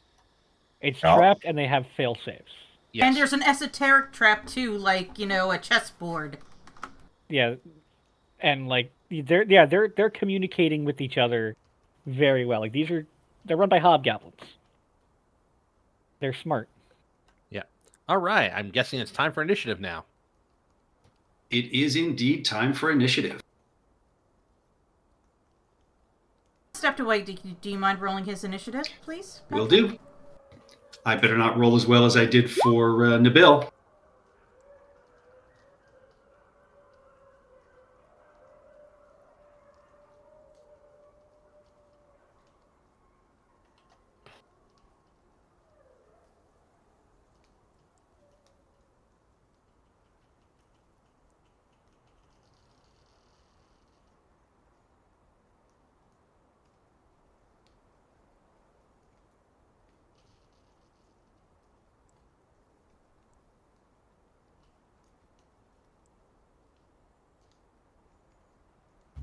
Yeah, my initiative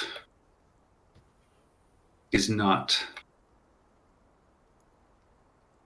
My API scripts aren't showing up. That's really annoying. They must have disabled. Yep.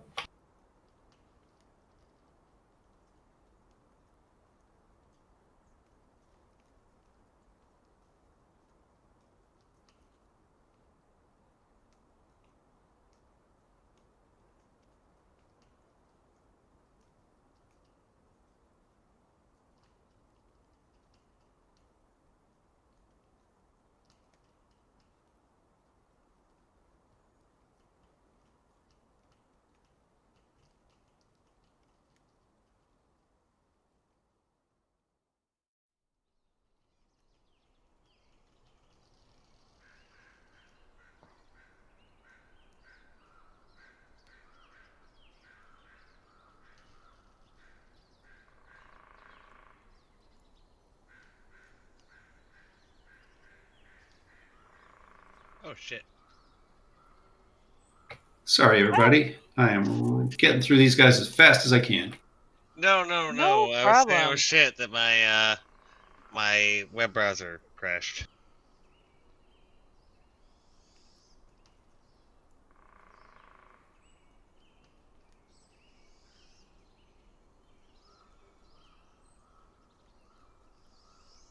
I really wish I knew what was going on with.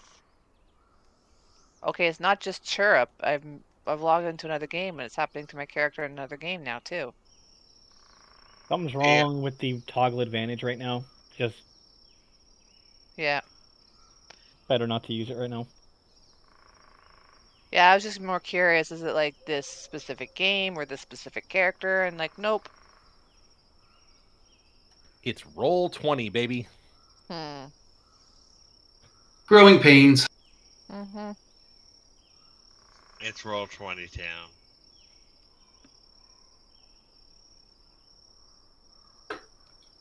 All right.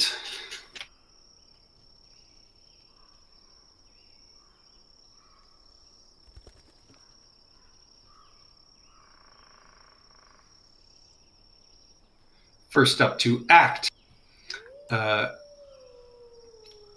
Coming out of the damaged front area, you see a goblin. He will look up at the top of the tower. He can see Molly. He is going to fire his bow.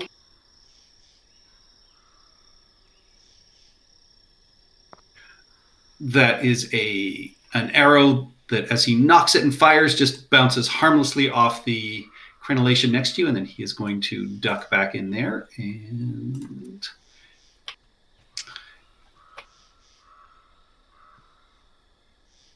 sure, you see the hobgoblin on the floor below, who was making the moaning sound, is going to charge up the stairs at you. Damn it.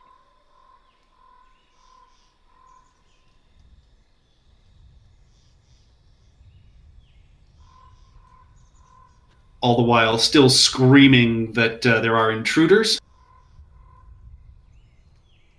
Terrible ghost. Can't even stay in character.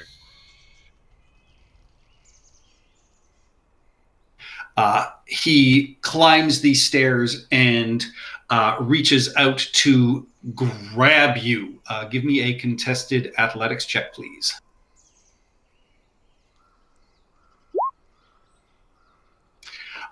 He manages to grab hold of you and drag you to the window and drop you. Flap your arms. Flap your arms. That's a grapple check. Can't Chirrup use acrobatics? Oh, yeah, you can give me a acrobatics or athletics, Chirrup. That's better. That's better. That is much better. Like, even without the different roll, that would still be a 19 over a 13. Yeah. Yeah. So, yeah, he goes to attempt to grapple you and throw out the window. You are able to squirm out of the way, Chirrup. Dexy, and I know it. That takes us to Jor. He is going to move to the edge and fire at this hobgoblin.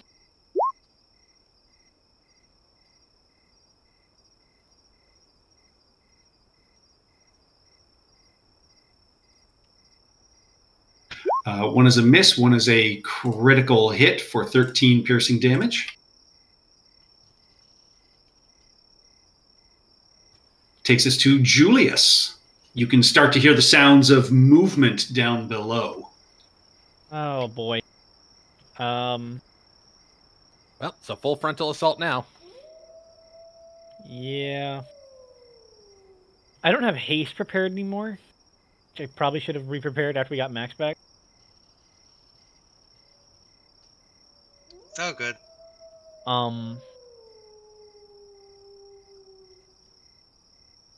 Yeah, I need to conserve spell slots right now.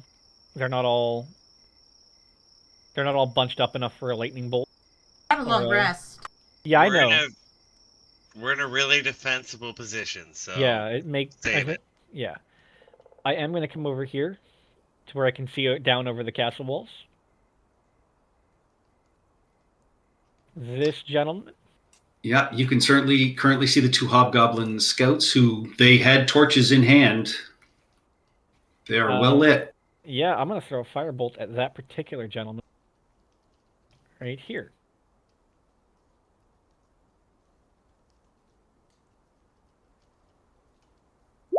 $16. 16 does not hit. Oh, hobgoblins suck. Then I'll back away from the edge. And I'll sort of grab Charon and like stuff him into my coat. All right.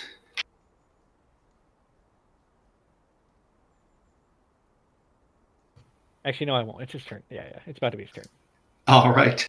That takes us to Seymour. All right, so free action, tell Index to... Oh, did I not roll Index initiative? I forgot, my bad.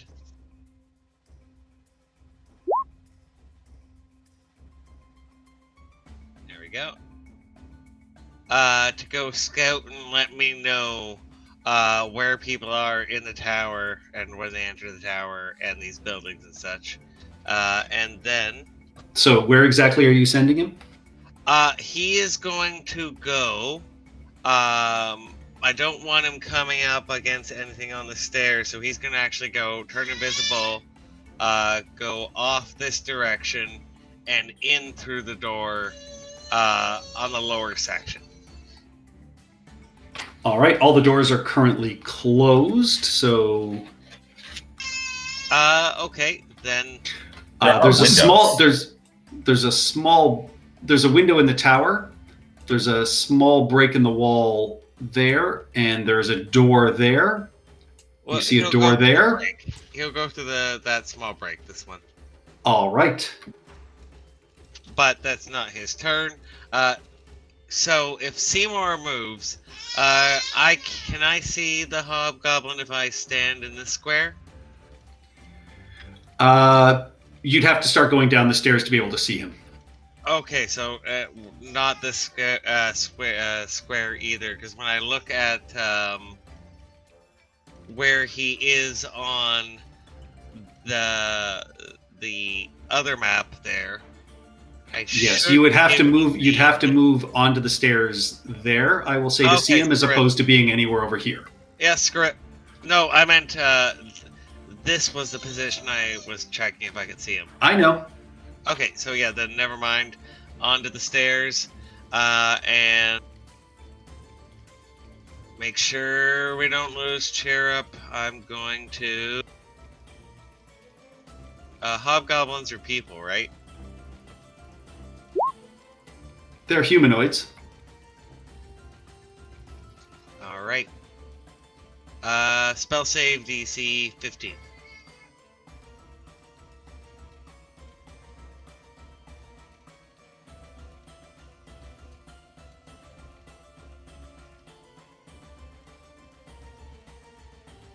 Too many kinds of bad guys. You could just shift double click the token. Yeah. I've got dual screen, so I've got them all up anyway. That is a failure. That is a 10. He is paralyzed. All right, so he's grabbing for Chirrup, and Chirrup's dodging out of the way, and then all of a sudden he just stops.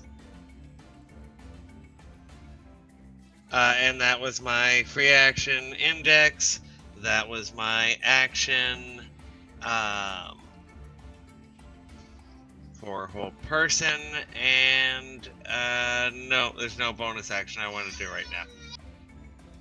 All right. Takes us to Karen.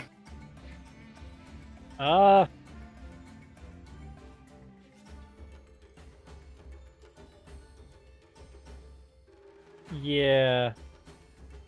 Karen's gonna hide up here. All right. There's no reason to go diving down yet. Just dodge action. Okay. These guys are going to toss their torches aside. This one yells out, "Get out here and join the fight. It's what we pay you for." That's something.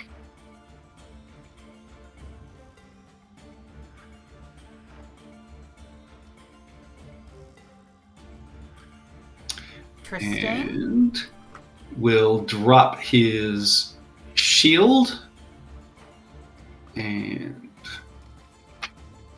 fire his longbow. It's an action to drop your shield.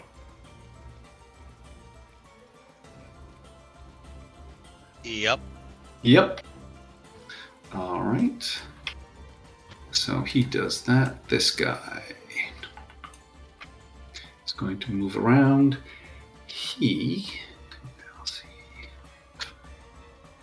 Molly, that is a 23 to hit you for 8 piercing damage.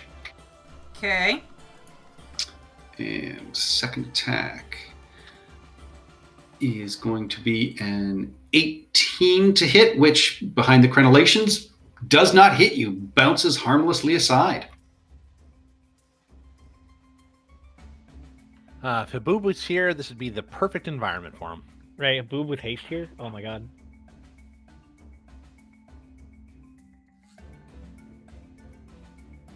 All my That temporary takes hit us- points are gone. That takes us to Badme. All right. Is Index in that space currently? Yes, Yes. right now it hasn't moved. Okay. So he hasn't sort of flown away. Just double See checking. that guy? Awesome. Yeah, he'll drop his shield. Wait, He's why gonna is Index drop not down through on the the roof. initiative again? I saw you roll him. It was a 6. Yeah, and it was on the initiative a second ago. See, cash it raised. Weird.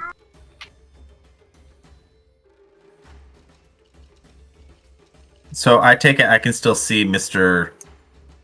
Yep. Cool. I cast Heat Metal on him. All right. Finally, the first time in like 4 campaigns, heat metal's been useful. Always useful. What are you talking about? What are you casting it on? Sorry. He has metal armor on, right? He appears to be wearing studded leather. Oh!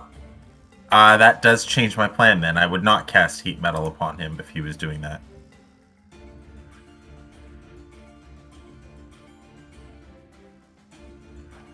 In that case, then, I will stick to the Venerable Firebolt. All right. Then I drop prone. All right. That hits for 12 damage. That's a low Sparks and roll. exploding up in the night.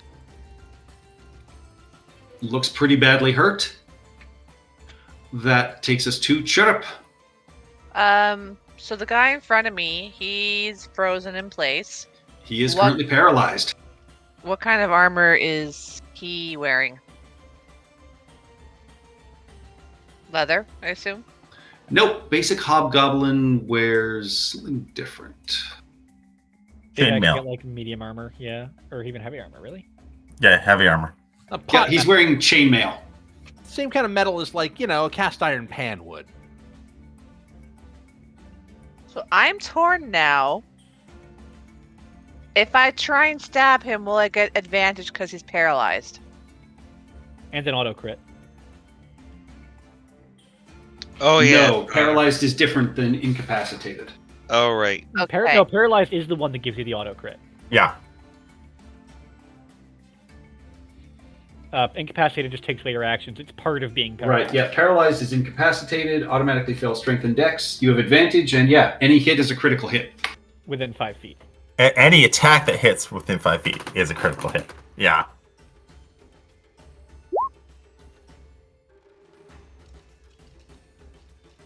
And those spends use a bonus action when she returns to cause this damage again if creatures holding or any object takes damage from it. And I am really, really tempted to just cast heat metal on him and walk away and hope he doesn't break out. Do it. Do it. Yeah, let's do that. Let's do that. I'm gonna cast heat metal on him. All right. Fucking! Oh my god. Both extremes.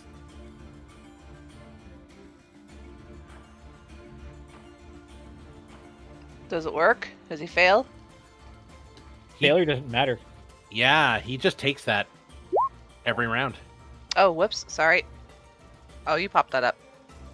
Yeah, he just has to drop it if he can, but if it's on his armor, he can't drop it. So no, he just starts sizzling and smoking, and you can hear him trying to scream in agony and pain, but cannot make a sound out of his throat. Chirrup turns these around good and people? just sees Seymour with his jaw dropped. Just in horror. Yeah, you just, Seymour and then was literally about to do that to someone. I know and heat Chirrup- metal. Oh no, That that was was Padme. that was Padme. Chirrup is going to recall, like the street vendors and the hawkers of like the street meat, and he was gonna be like, fresh meat, come get your fresh meat, piping hot and sizzling on the stick, fresh meat, as he walks away. Oh, Seymour steps 5 feet aside as Chirrup walks by. So are you Alright. heading back up to the roof, or are you continuing down on this circular staircase? No, I am far too squishy to be by myself. I'm going back onto the roof, but I'm going to. So how many feet did I move down? Did I move down my full 30? Yes. So moving my full 30 back up will just get me back to the top of the stairs. Yep, because it's considered difficult terrain now. So I wouldn't be able to end my turn here, so I can just like poke my head over and look at him again, or I don't think I need to see him anyway. So yeah, okay, I'll just end my turn right there, I think. All right. Because that was my Yeah, action. Seymour just slowly turns as Chirrup walks by, just like mouth agape. I'm sorry, Yeah. chaotic what? They Yeah, Yeah, but cool. you guys start smelling something cooking downstairs. Oh, it smells like a pig roast, damn it. I am highly against the use of magic upon innocence, but that was not an innocent. Yeah, Chirrup was going to look at you before You don't know finish that. your sentence. That could have been Lauren's next character.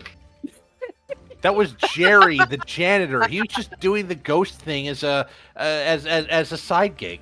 It's Halloween. No, he was helping. He's evil trying to people as a bring some side gig. fun to his workplace. He's Yeah. just covering for the usual guy who does it as a side gig.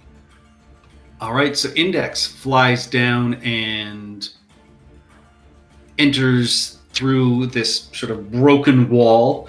Yeah, you see invisible. the interior of this space is open and fairly spacious. Wooden timbers support the roof above, and here the remains of what were probably once dividing walls are evident. You see two large boulders sit on the floor near a large hole that has been knocked into the wall, which you just flew through. Rubble from that has been piled into a circle to form a crude fire pit. Against the far wall are arranged 4 double bunk beds, each strewn with filthy covers. Another bed, this one larger, sits near the south wall, partially obscured by a badly damaged wooden screen. and a poorly stuffed owlbear looms in the center of the room. There is a door over here that is closed, and a door here leading obviously into the lower level of the tower, which is also currently closed.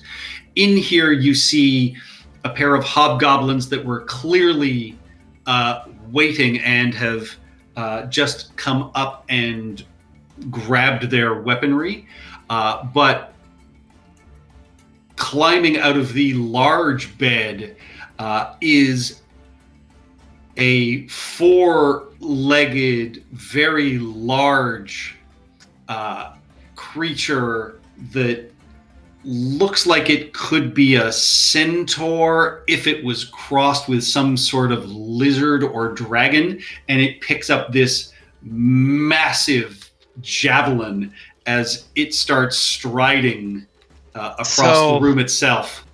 So not a centaur, a monitor? Dracotor? No, I get it. I understand. I hear you.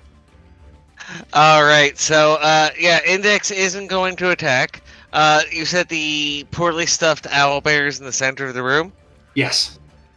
Index will go over there and park on top and report back, because I'm within 100 feet of Seymour, what he sees. Yep, and this owlbear has similar markings to the one you met in the woods. No! Oh. Similar markings. Takes us to that's Maximilian. Revenge. Okay. Well, there's a largest dragony centaur sort of dealy. Out comes Dragon Slayer. You don't know this. I thought Seymour was saying this. I was saying what was going on. Oh, you were narrating? All right, yeah, then you do know this. All right. 15, 20. I'll take a map change, please.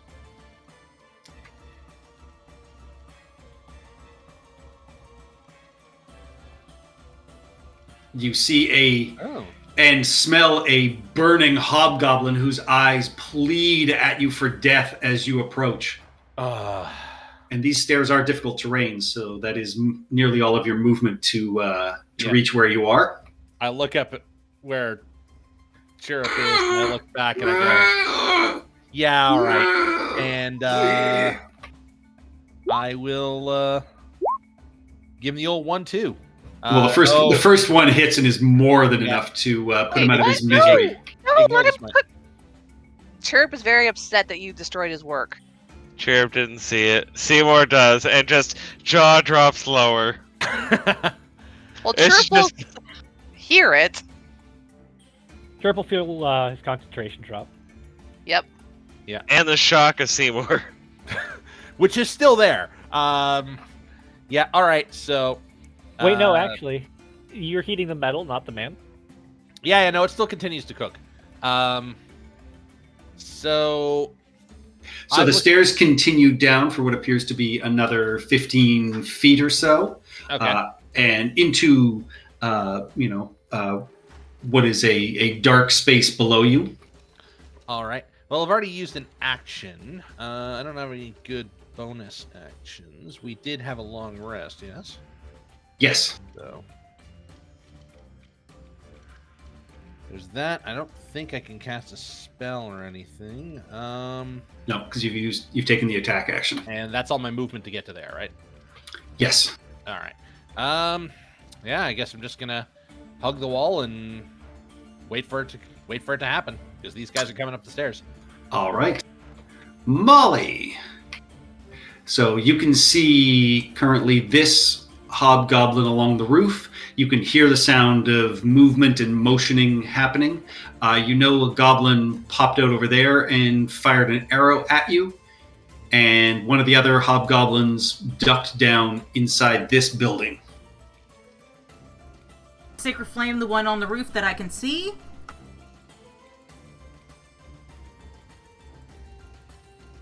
That is a 17. He nimbly avoids your radiant fire. And then I will. Is there any other baddies on the floor below or no? Not on the Not that you know of. You heard the one, and from the sounds below, it sounds like that one's been taken care of. Okay, and I will sort of. Can I go like, can I use my movement to like crouch down behind one of these crustaceans and give me like better cover, like full cover? Oh, you can drop prone and get full cover. Yeah. That's what I'll do. All right, you join Badme. Hi, Padme. How you doing? Very intelligently right now. Coming out of the barn structure are a pair of wolf riders.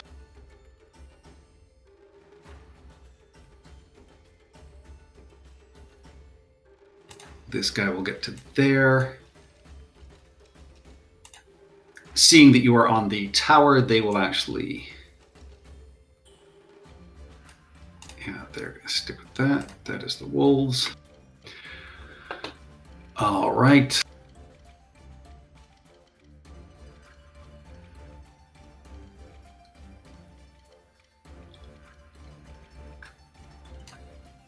Coming out into the courtyard, you see this massive four-legged draconic character who looks up at the tower and, arms sort of wide, says, "Who is brave enough to come face me?" You hear from inside the tower, "I'm making my way down as fast as I can." And then he rears back and your mama. There's this spit of fire that flares upwards and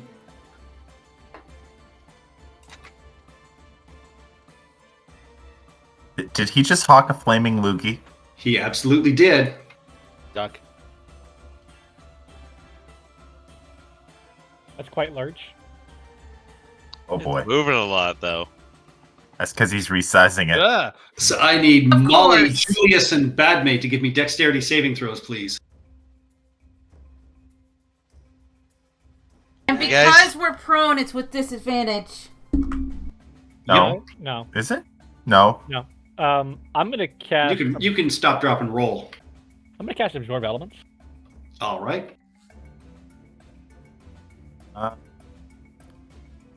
Failed to monitor the No. situation. I'll take the damage this turn. That's All right. I don't know why it didn't give me a description. I want a description. You get resistance to Yeah, it and add but I that wanted to to any put that melee in the- attack. In the chat. All right, Molly, you make your save. You take 6 fire damage. Julius and Badme, you both take 13. Julius, you absorb Take 6 of it. I take 6 because I am a tiefling. Remember yes. your temp.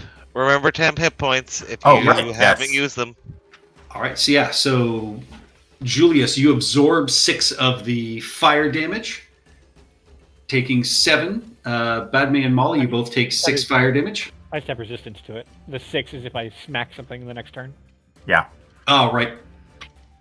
So still, we all take 6 It's damage. still, yeah, it's still 6 either way. Yeah.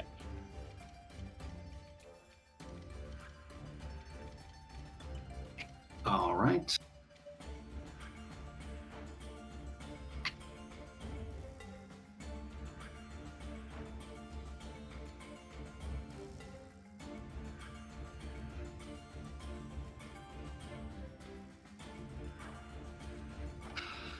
Jor gets shot with an arrow from the goblin who was hiding. Shakes most of it off.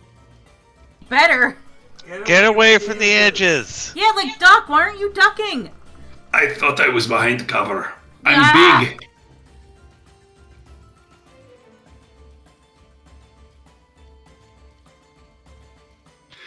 And it is Jor's turn. He will...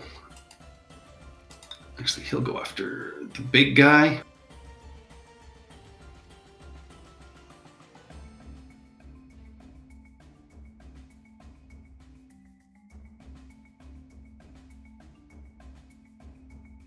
And miss twice, and then he turns invisible.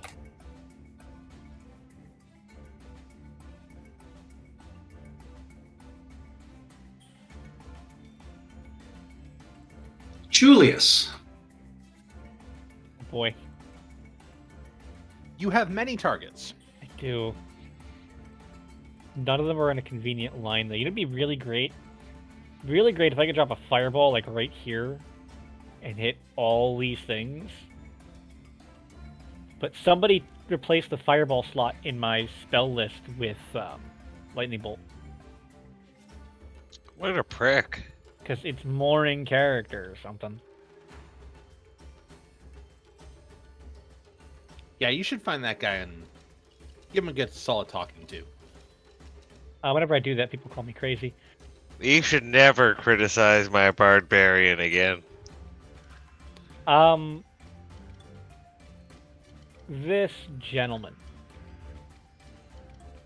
He spat fire Sure did. and is almost certainly resistant to it. If not immune.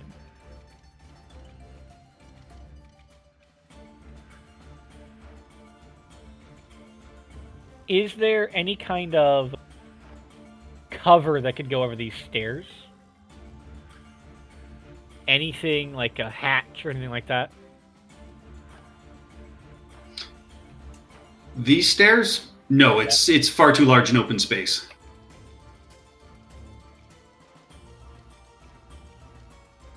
I don't want to just spend all of my turns firebolting, but I think that's what I'm going to do for now. So I'm going to run over here.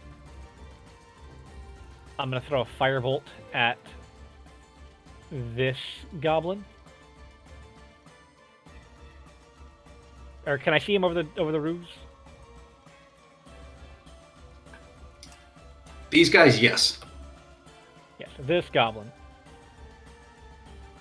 Yep.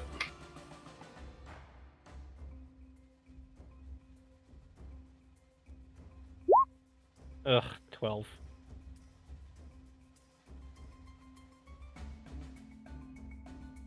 Does not hit. He manages to slide to the side, and the fireball just sparks off the ground. And I will move over here, and I will sort of loudly whisper, "We should not be close."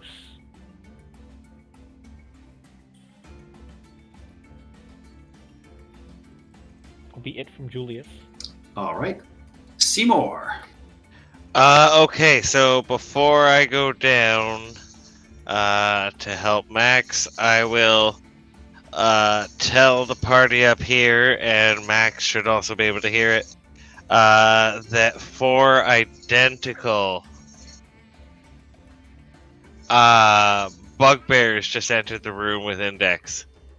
And they didn't go towards the tower, but they went to another room. They left the base of the tower to go into the far room over here. Oh, okay, sorry. I misunderstood. So, yeah, that. And then Seymour will... Max is running off to... God knows what. Max is God knows what. So I will... You can't move with the ready to action, right? Correct. Well, in theory, you could hold the dash action. Can you? Okay, if that's the case, then I'll follow Max as he goes down. But for now, I'll cover him. All right.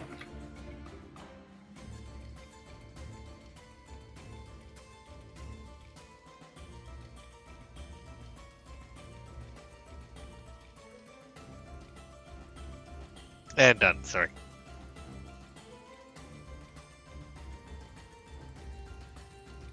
That takes us to Karen. Karen's gonna follow Max and Seymour, and just stay behind. Dodge action. All right.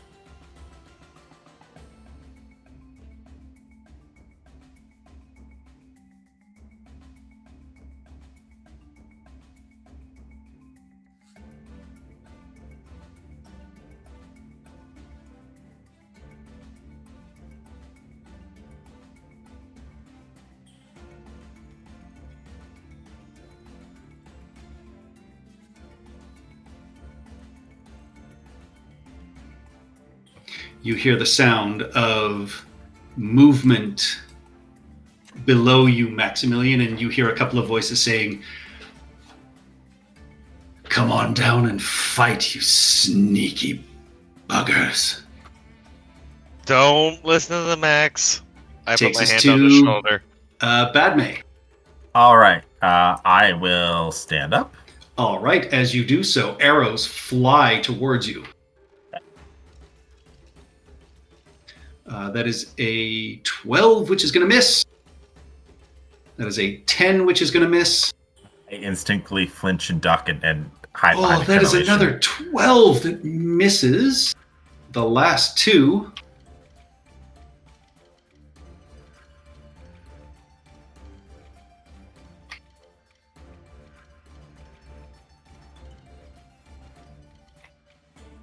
Roll 20's going slow.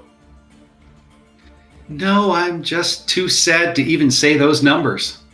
5 Yes. arrows just bounce off the crenellations. They Okay. didn't roll higher than a 15. So the riders, are they wearing what is noticeably metal armor? Nope, they're wearing leather armor. All right. I don't have They've all got access. partial cover from sort of where they are ducking around corners and hiding behind rocks.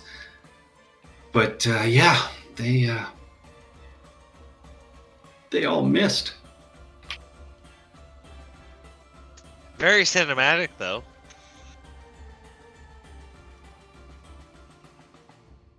Okay.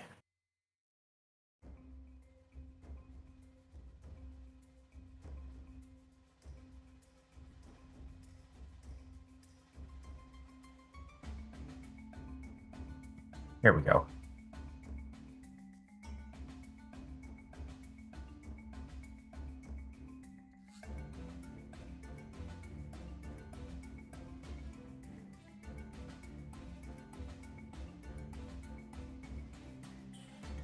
Sorry, I'm looking to try and cast Flaming Sphere, but I don't have access to a Flaming Sphere.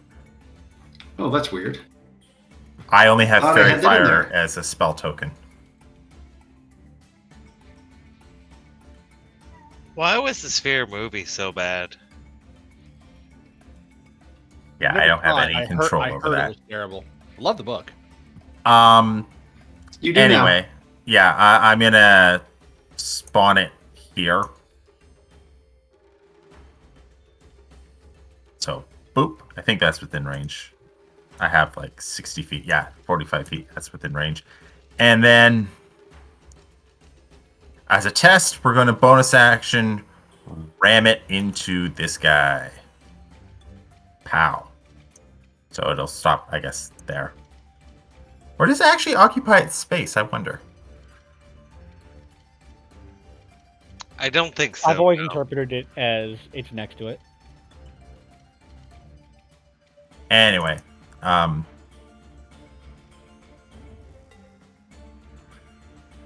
Yeah, any creature that ends its turn within 5 feet of the sphere must make a dexterity saving throw. That is a 20 on his dex save. so takes half of 13, so 6. And yeah, barely seems to cause it any discomfort. Does damage it though. Yes. Okay, cool.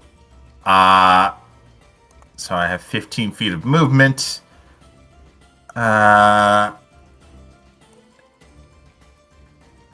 okay, from beforehand, do I know that as I back away from the edge, it becomes more and more difficult for them to see me? You would assume so. All right. Sadly, I'm going to stand next to Chirp. But that is all of my things I can do this turn. All right, that takes us to Chirrup.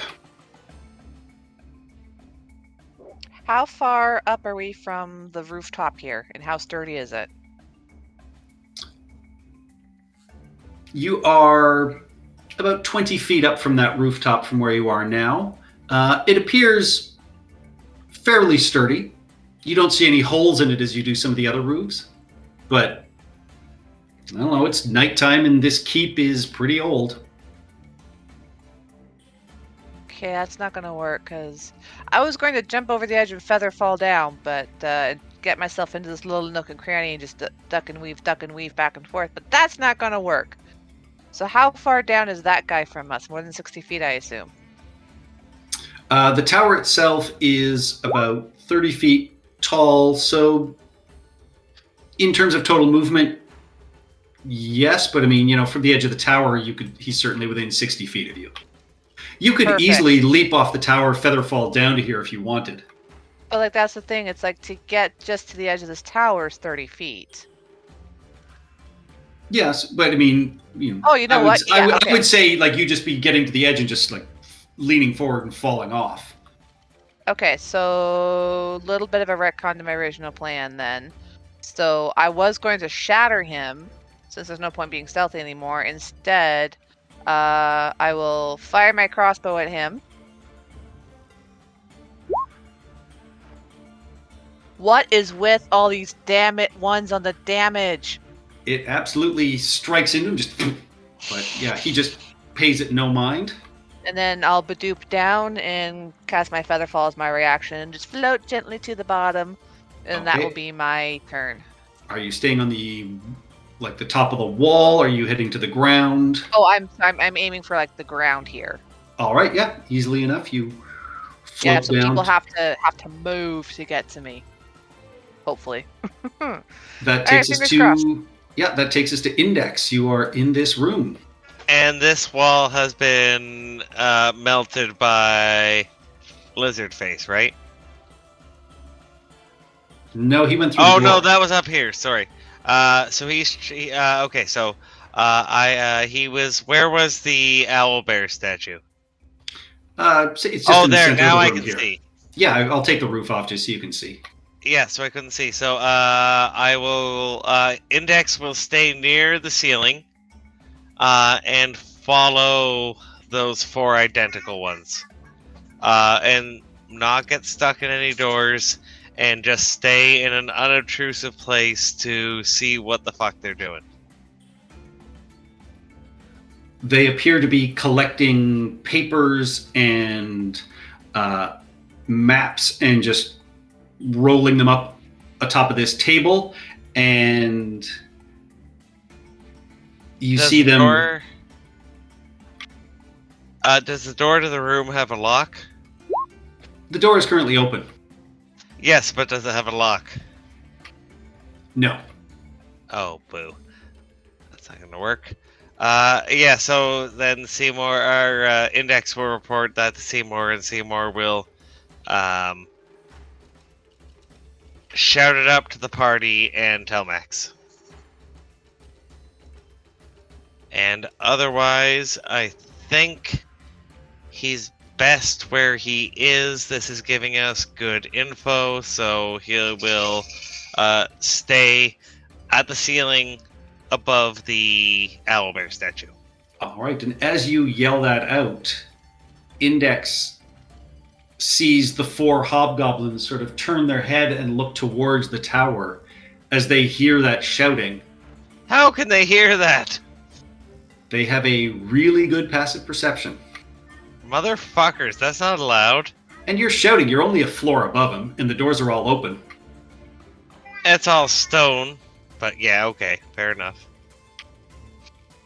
Takes us to Maximilian. So you are currently on the 2nd floor of this tower. The stairs curve around beneath you, heading down into an empty space where you've heard voices call for you. Okay.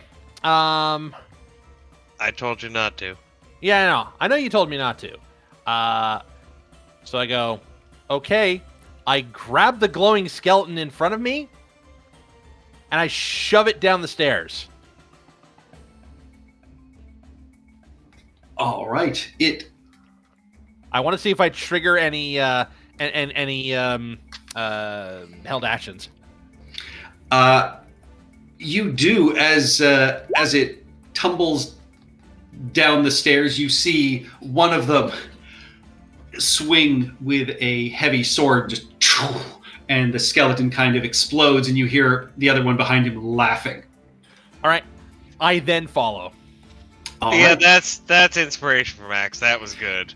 And as you reach the middle step heading to this room, you feel a little string ding God damn it. around your ankle. Give me a dexterity saving throw as a massive rock on a rope swings across and smashes into 12. you. However, I will use, depending on what this is, if it's damage that I can resist on a dex save, I will use my shield master. All Temporary right. hit points. I do have temporary hit points. This is true. But let's find out what I'm dealing with. 6 here. bludgeoning damage. You know what? Fuck it. I'll All right. save my reaction. All right. And you are knocked prone down the stairs. All right. I use the rest of my movement to get up. All right. What do I see? Okay, I'm going to have to move some stuff around. This was less dignified than I was expecting. I don't know. I like the bone avalanche. The glowing bone avalanche. The Glown Avalanche.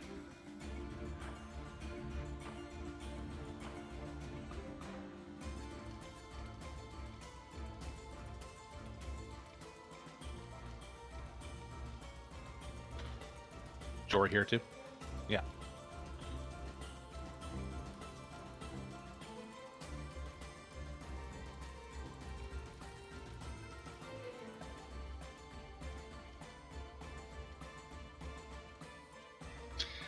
All right. So, and then the skeleton is now on the ground there. But yeah, you find yourself in a circular chamber. There's a mix of sort of furniture in here, a desk, an overstuffed chair, a massive 4-poster bed, and a large easel that holds a sizable canvas covered with a sheet. There is still a fair amount of rubble heaped at the base of the stairs in front of you, with a skeleton draped across it. And you see 2 armored hobgoblins that are waiting for you at the bottom of the stairs. All right. How much movement do I have left after picking myself up? That would be it for your movement, because you had to move down the stairs halfway and then half your movement to stand up. So you've got 5 feet left. Okay. But it's difficult terrain in front of you. All right. So I wouldn't be able to move 5 feet then. No. No. So I'm still back here then. All right. I stand up, brush myself off, kind of look down, look up. I kind of laugh. I kind of chuckle. It's like, less dignified than I thought it was going to be, huh, fellas? And then I spit hot lightning on him.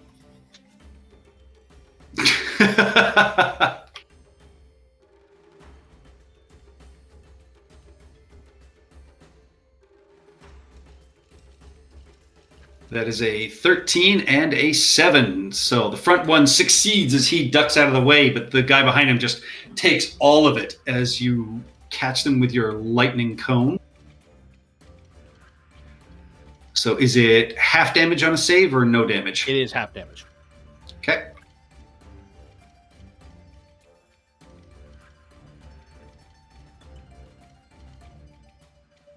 And that's it.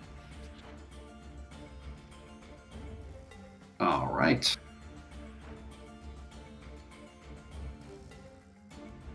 Up on top of the tower, Molly.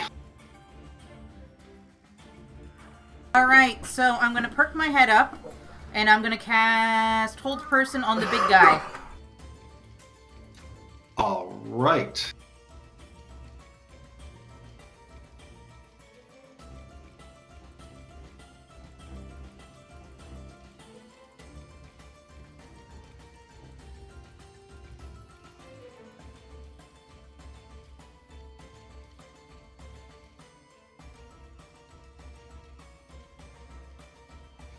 No effect. No effect? What do you mean no effect? Like he They are not humanoid. What? They're not humanoid? Most humanoids are not 2x2. They're not large. Most humanoids also don't have 4 legs. Yeah, but some do. Minotaurs. Would I have known that and before I cast? I thought as a communist, all people were the same to you. Is it a people if it's not a humanoid? I'll let you do a do-over. Okay, so This I'm- time. all right. So pretty much everything in here. All the hobgoblins are humanoids. The goblins are humanoids. This guy is clearly draconic of some kind. Okay, so you know what, that archer there, I'm gonna cast Hold Person. This guy? All right. Yeah, that's within 60 feet of me. Yep.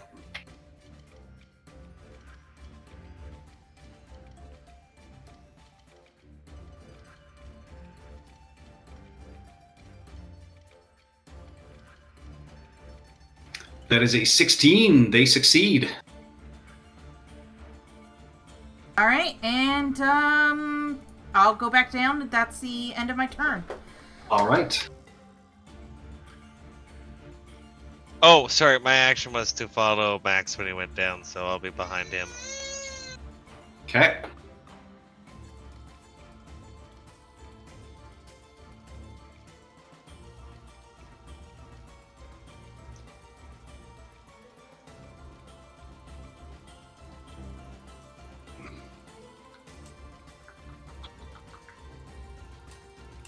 Hello, little bird man. Why you gotta be like that? You shot me. That was more for you to Patrick, but yes. Chirp can easily say that if you mimic somebody else's voice. And so it comes at you first with a giant pike. That is a natural 1. Thank God. Rip Chirp. Is It this then one wearing leans armor? down to bite you. No, he has natural armor. He does. Yep. That is a 20 for 12 piercing damage. God damn. And then its tail swings around to smack you. That is a 15 to hit for 5 Yes. bludgeoning and 3 piercing damage as the spikes on its tail get through your armor and just come up underneath. God damn it.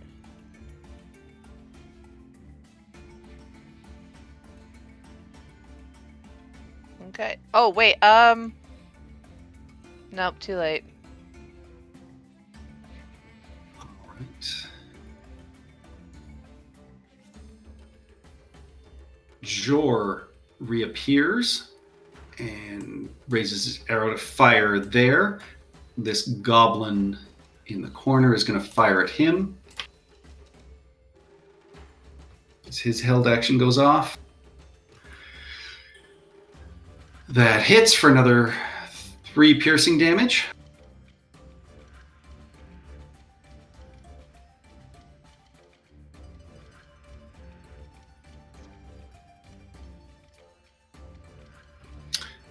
Jor hits this guy.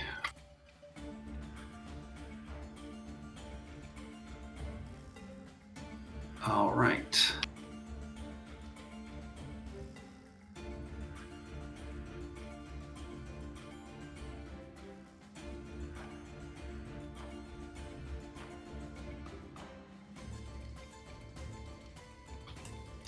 These 4 move into this main room.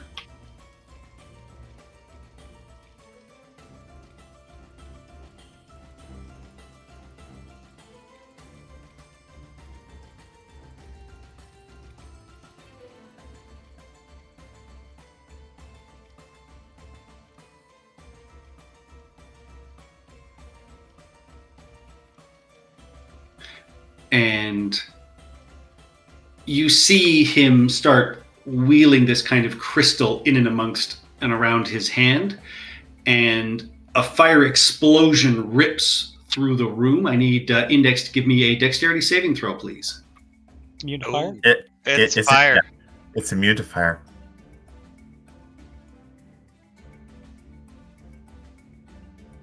Gotta love an imp. Yeah. Oh, Yep. Julius. Yes.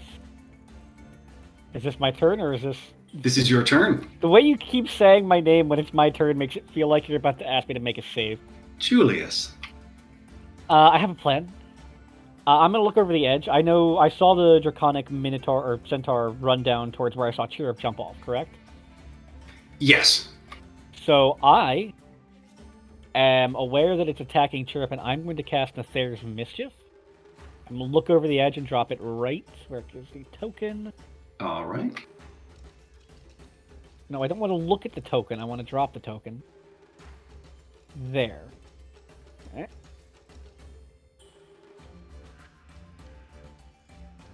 All right. Roll your d4.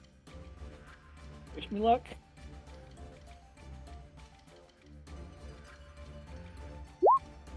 Two. Blinding. Blinded. All right. That is a dex save. Come on, the giant four-legged guy cannot have a good dex. That is a 17. Come on! He rolled well. Tippy taps. And then I am going to head 10,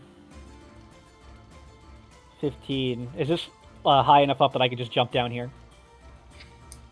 Yeah, you could jump. It's difficult terrain below you, but Alright, so that's 25. you can jump down. Or is that difficult terrain to get to there, and then, or is it just, No, it's just difficult terrain once you hit the stairs itself. okay. So you can jump down and be about there. Okay, can I see Max or, see him? Nope, the stairs continue down, curving. You can't see either of them yet. And how far down to the things go, the stairway? About another 15 feet. Or not the stairway, but the ball bearings. The ball bearings are just on these first set of stairs. The lower set of stairs are clear. Okay. Yeah, that'll be it for Julius. All right. Seymour, you have followed Max down into this main room. All right, and these two were the ones calling us down, right? Yes. And what do they look to be doing now? They have weapons drawn. They are glaring at you and Maximilian. Oh, I could attack them, but I mean... You should attack them. Oh, sorry, Steph, can you take baby? He's pulling the headset off me. I will say you also witnessed that massive fiery explosion, and from where you are, you can see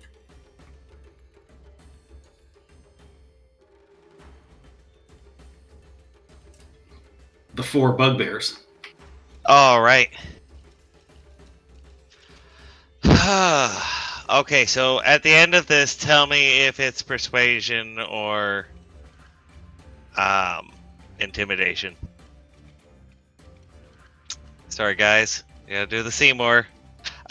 So step here, 5 feet, and then... Is there any way I'm gonna step in front of them that I can end here and not be within their threatened space? I don't think there is, unless I jump off the stairs, right? Yeah, unless you jump off the stairs. Alright, so... Fuck it. Walking past Max, I will step into their threatened space.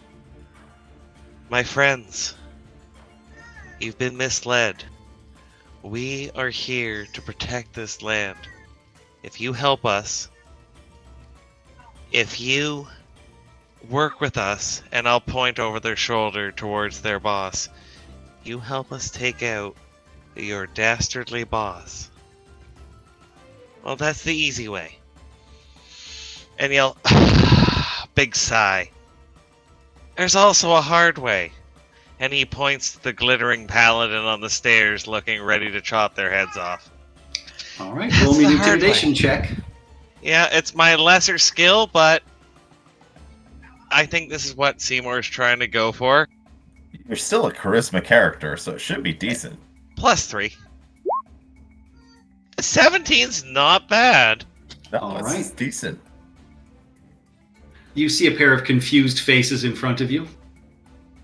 And I'm all, Jesus-like in front of them. I've got no weapons. I'm just This is what will save you. Work with us. Please, desperately praying that Seymour gives them one of her pamphlets. All right. Any bonus actions? Are they hurt?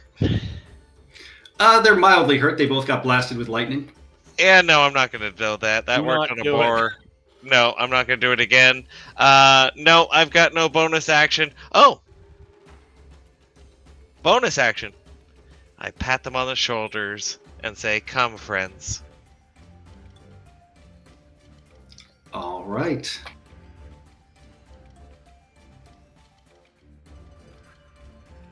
I made a charisma character. I'm going to play a goddamn charisma character. Love it. Sunkissed. We had that conversation about doing that during the middle of combat.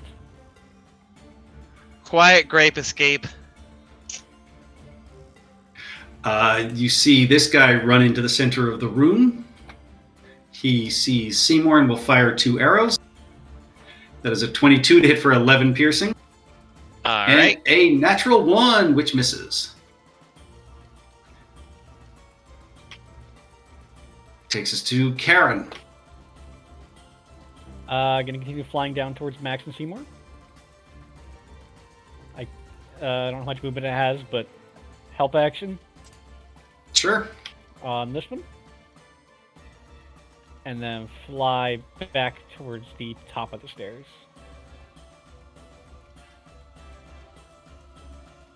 Okay. The Wolf Riders will take up other areas of cover.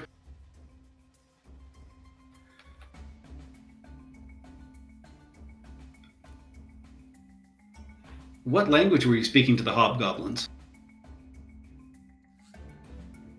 Oh, that's a good question. Let me double check.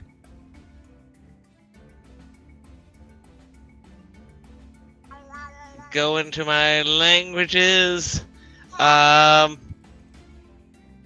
Draconic's still the lingua franca, right? If it's not, I guess common would be the lingua franca. It's common. Fuck it.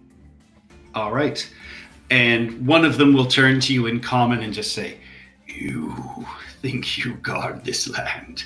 You will break before our shields and fall beneath our blades. Your home is ours to conquer. Your children will be our slaves." I just usher him towards the very shiny paladin. Enjoy.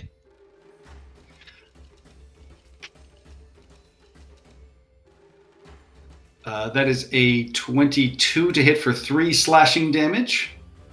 Actually no, that is 3 plus the... So 3 plus 3, that is 6 slashing damage on the first attack. That is 8 slashing damage on his second longsword attack. Sorry, I thought there was an 11 in there. No, so that's 3 and what was the second one? 6 and then 8. No, they're hobgoblins. They just get martial advantage. Yeah, So, but I yeah, basically a rogue. It's yeah.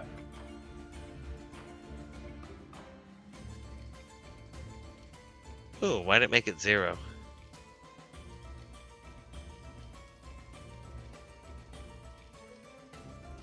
How are you looking, Seymour? Oh, I'm at... For some reason it went to 0. 1 second. I think I'm at 11 because I still had my 8 temporary hit points.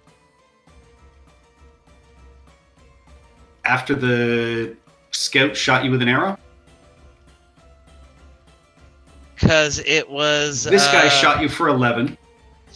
Okay, so that was the one I was checking for. So 11, then 6, then 8. No, I think I'm down.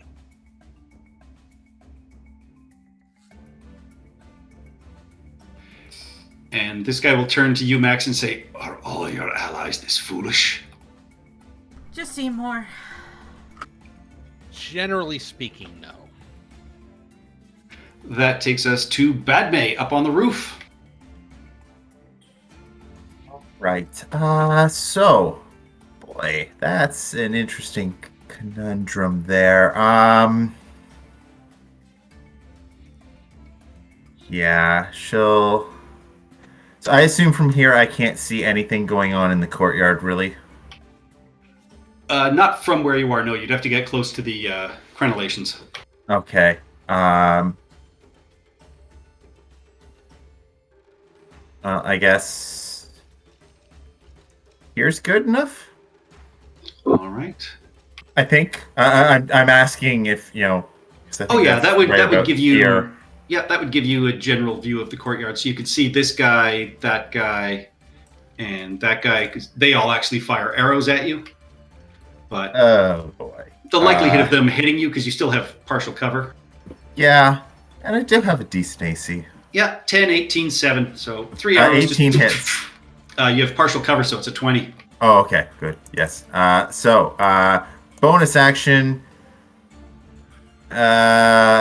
Of the two guys in the center of the courtyard, who looks the healthiest? Are they both They the are same? all unhurt. Okay, well, the top one gets hit with the ball, and the bottom one gets hit with firebolt. That is a 5. He fails.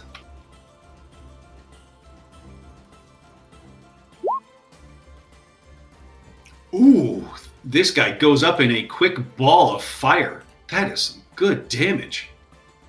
14 for the ball, 22 for the firebolt. Yeah, both these guys go up in flames. And then I drop.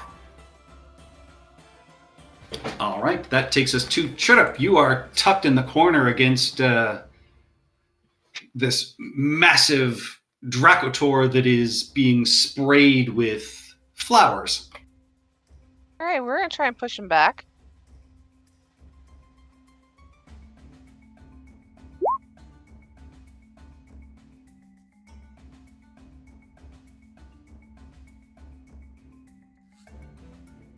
So That is a Thunderwave. 16. He is not pushed back. He takes 6 thunder damage, though. And I'm gonna run away.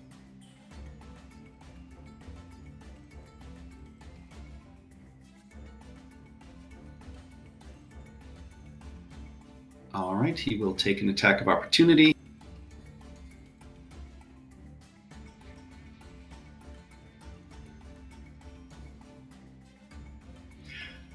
That is a critical hit for 19 piercing damage. Nope, silver grackle barbs. Nice. That was a double crit. That was, 2 natural 20s. All right, so they re-roll. That is a 23 for 6 piercing damage. Okay. And who do you choose to give yourself advantage?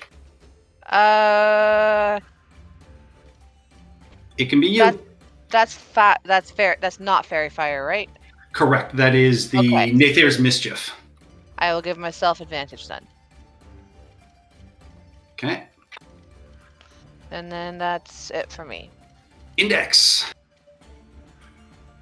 All right. So, are there any torches lit in the room? No, everything in here is darkness. All right, that solves that. Index is going to over to behind Seymour. It's not an attack. He's going to use Seymour's medicine kit. Give me a medicine check. Believe I'm just double checking. Sorry, healer's kit. Yep, it's a medicine check to stabilize. Without needing to make a wisdom medicine check. Do you have proficiency? It does not say that, does it? Kit, leather pouch containing bandages, salves, and splints. The kit has 10 uses. that's the heal, right? That's the heal. Yeah, if the you have healer's the kit. Feat, yeah. An action, you can spend 1 use of the kit to stabilize a creature that has 0 hit points without needing to make a medicine check. All right. So, yeah, the healer's kit on Seymour's body opens up and you start bandaging some of the wounds and binding things tightly. You see a couple of hobgoblins standing over going, "Oh?" as this is happening invisibly, but that takes us to Maximilian. Okay, while they're distracted with that, I'm going to actually select my character. Walk forward a bit. Let's see here. So I could see now outside this room, and I'm seeing Archer Boy there and some bugbears. Do they look like they're running, or do they look like they're approaching? Approaching. Okay. So that's unfortunate because I'm going to, as my first action, throw my Javelin of Lightning down that way and try to hit this guy back here. So I think I should get everyone in this line aside from the guy to Seymour's north.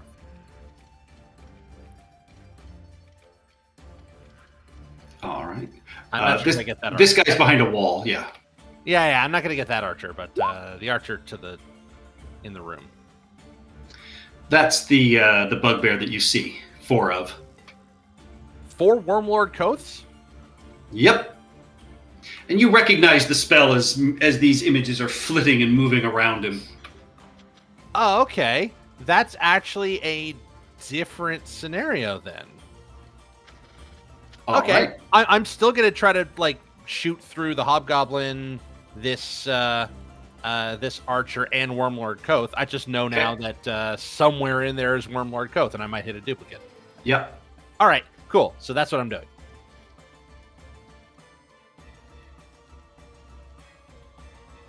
The first, this guy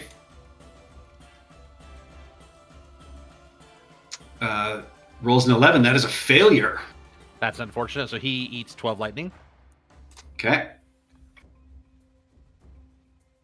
The piercing and the attack are only against the guy at the end, but he still has to I do believe with the mirror image, you have to roll after you make that attack. Yep. So roll a d20.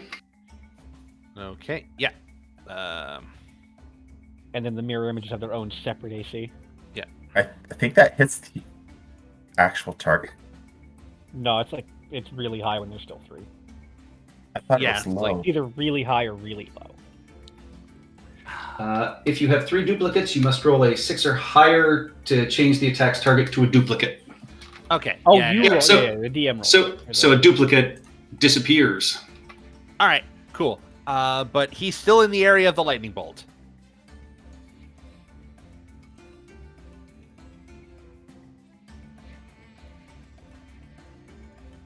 So, him and the archer, and that's my first attack. My second attack is to stab the guy in front of me. Make sure smite isn't on. All like right. so. With advantage, because that was the one that got the help action. Yeah, all right. So 19. Actually, that does make sense, or that does matter.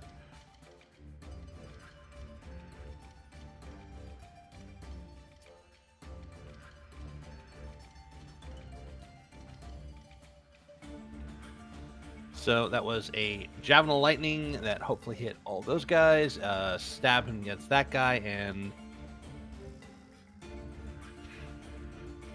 All right. And a 16 does not hit, just glances harmlessly off his shield. okay, 19.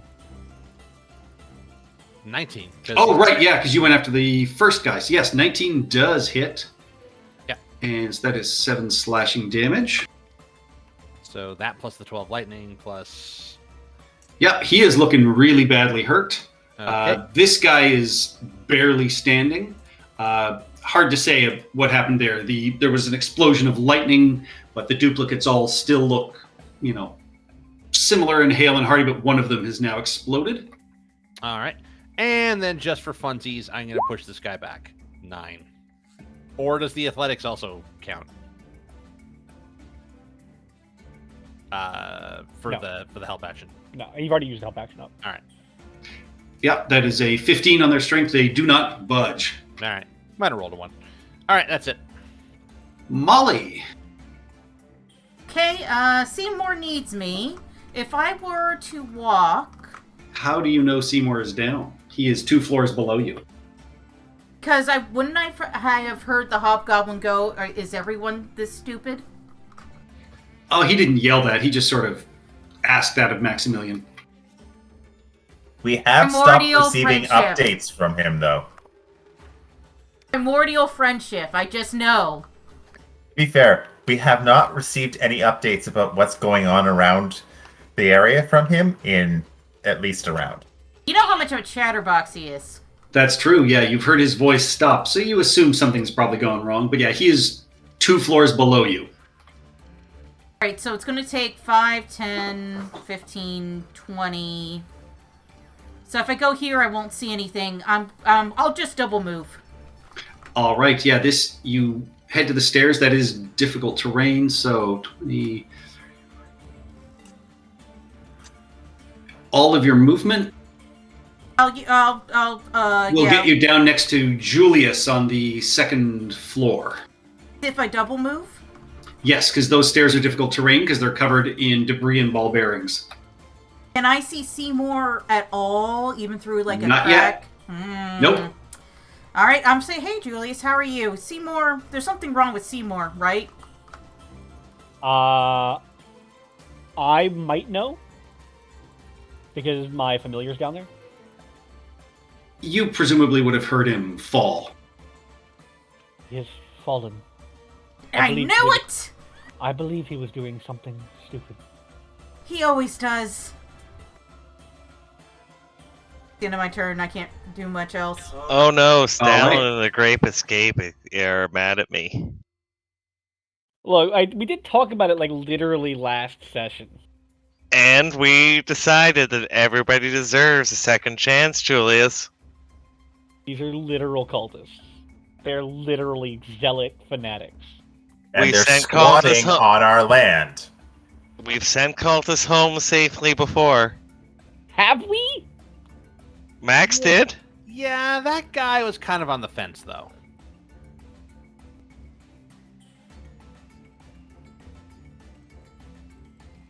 You guys have no faith in the greater humanity. I have faith that you have Eldritch Blast and you just don't use it.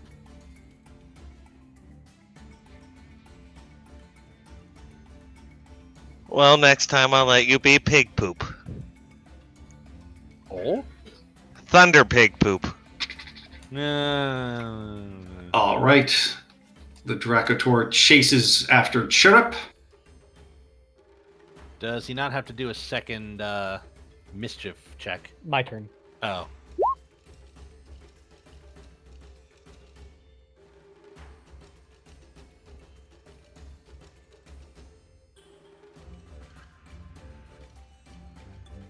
That is a 14, which misses with the pike. He will swing his tail. That is an 18 to hit for 5 bludgeoning and 4 piercing. And then he will move in for a bite, which is a critical hit for 13 piercing damage. Yeah, I'm down. And as Chirrup's body collapses down into the dark night in the dirt, that is where we end it for now.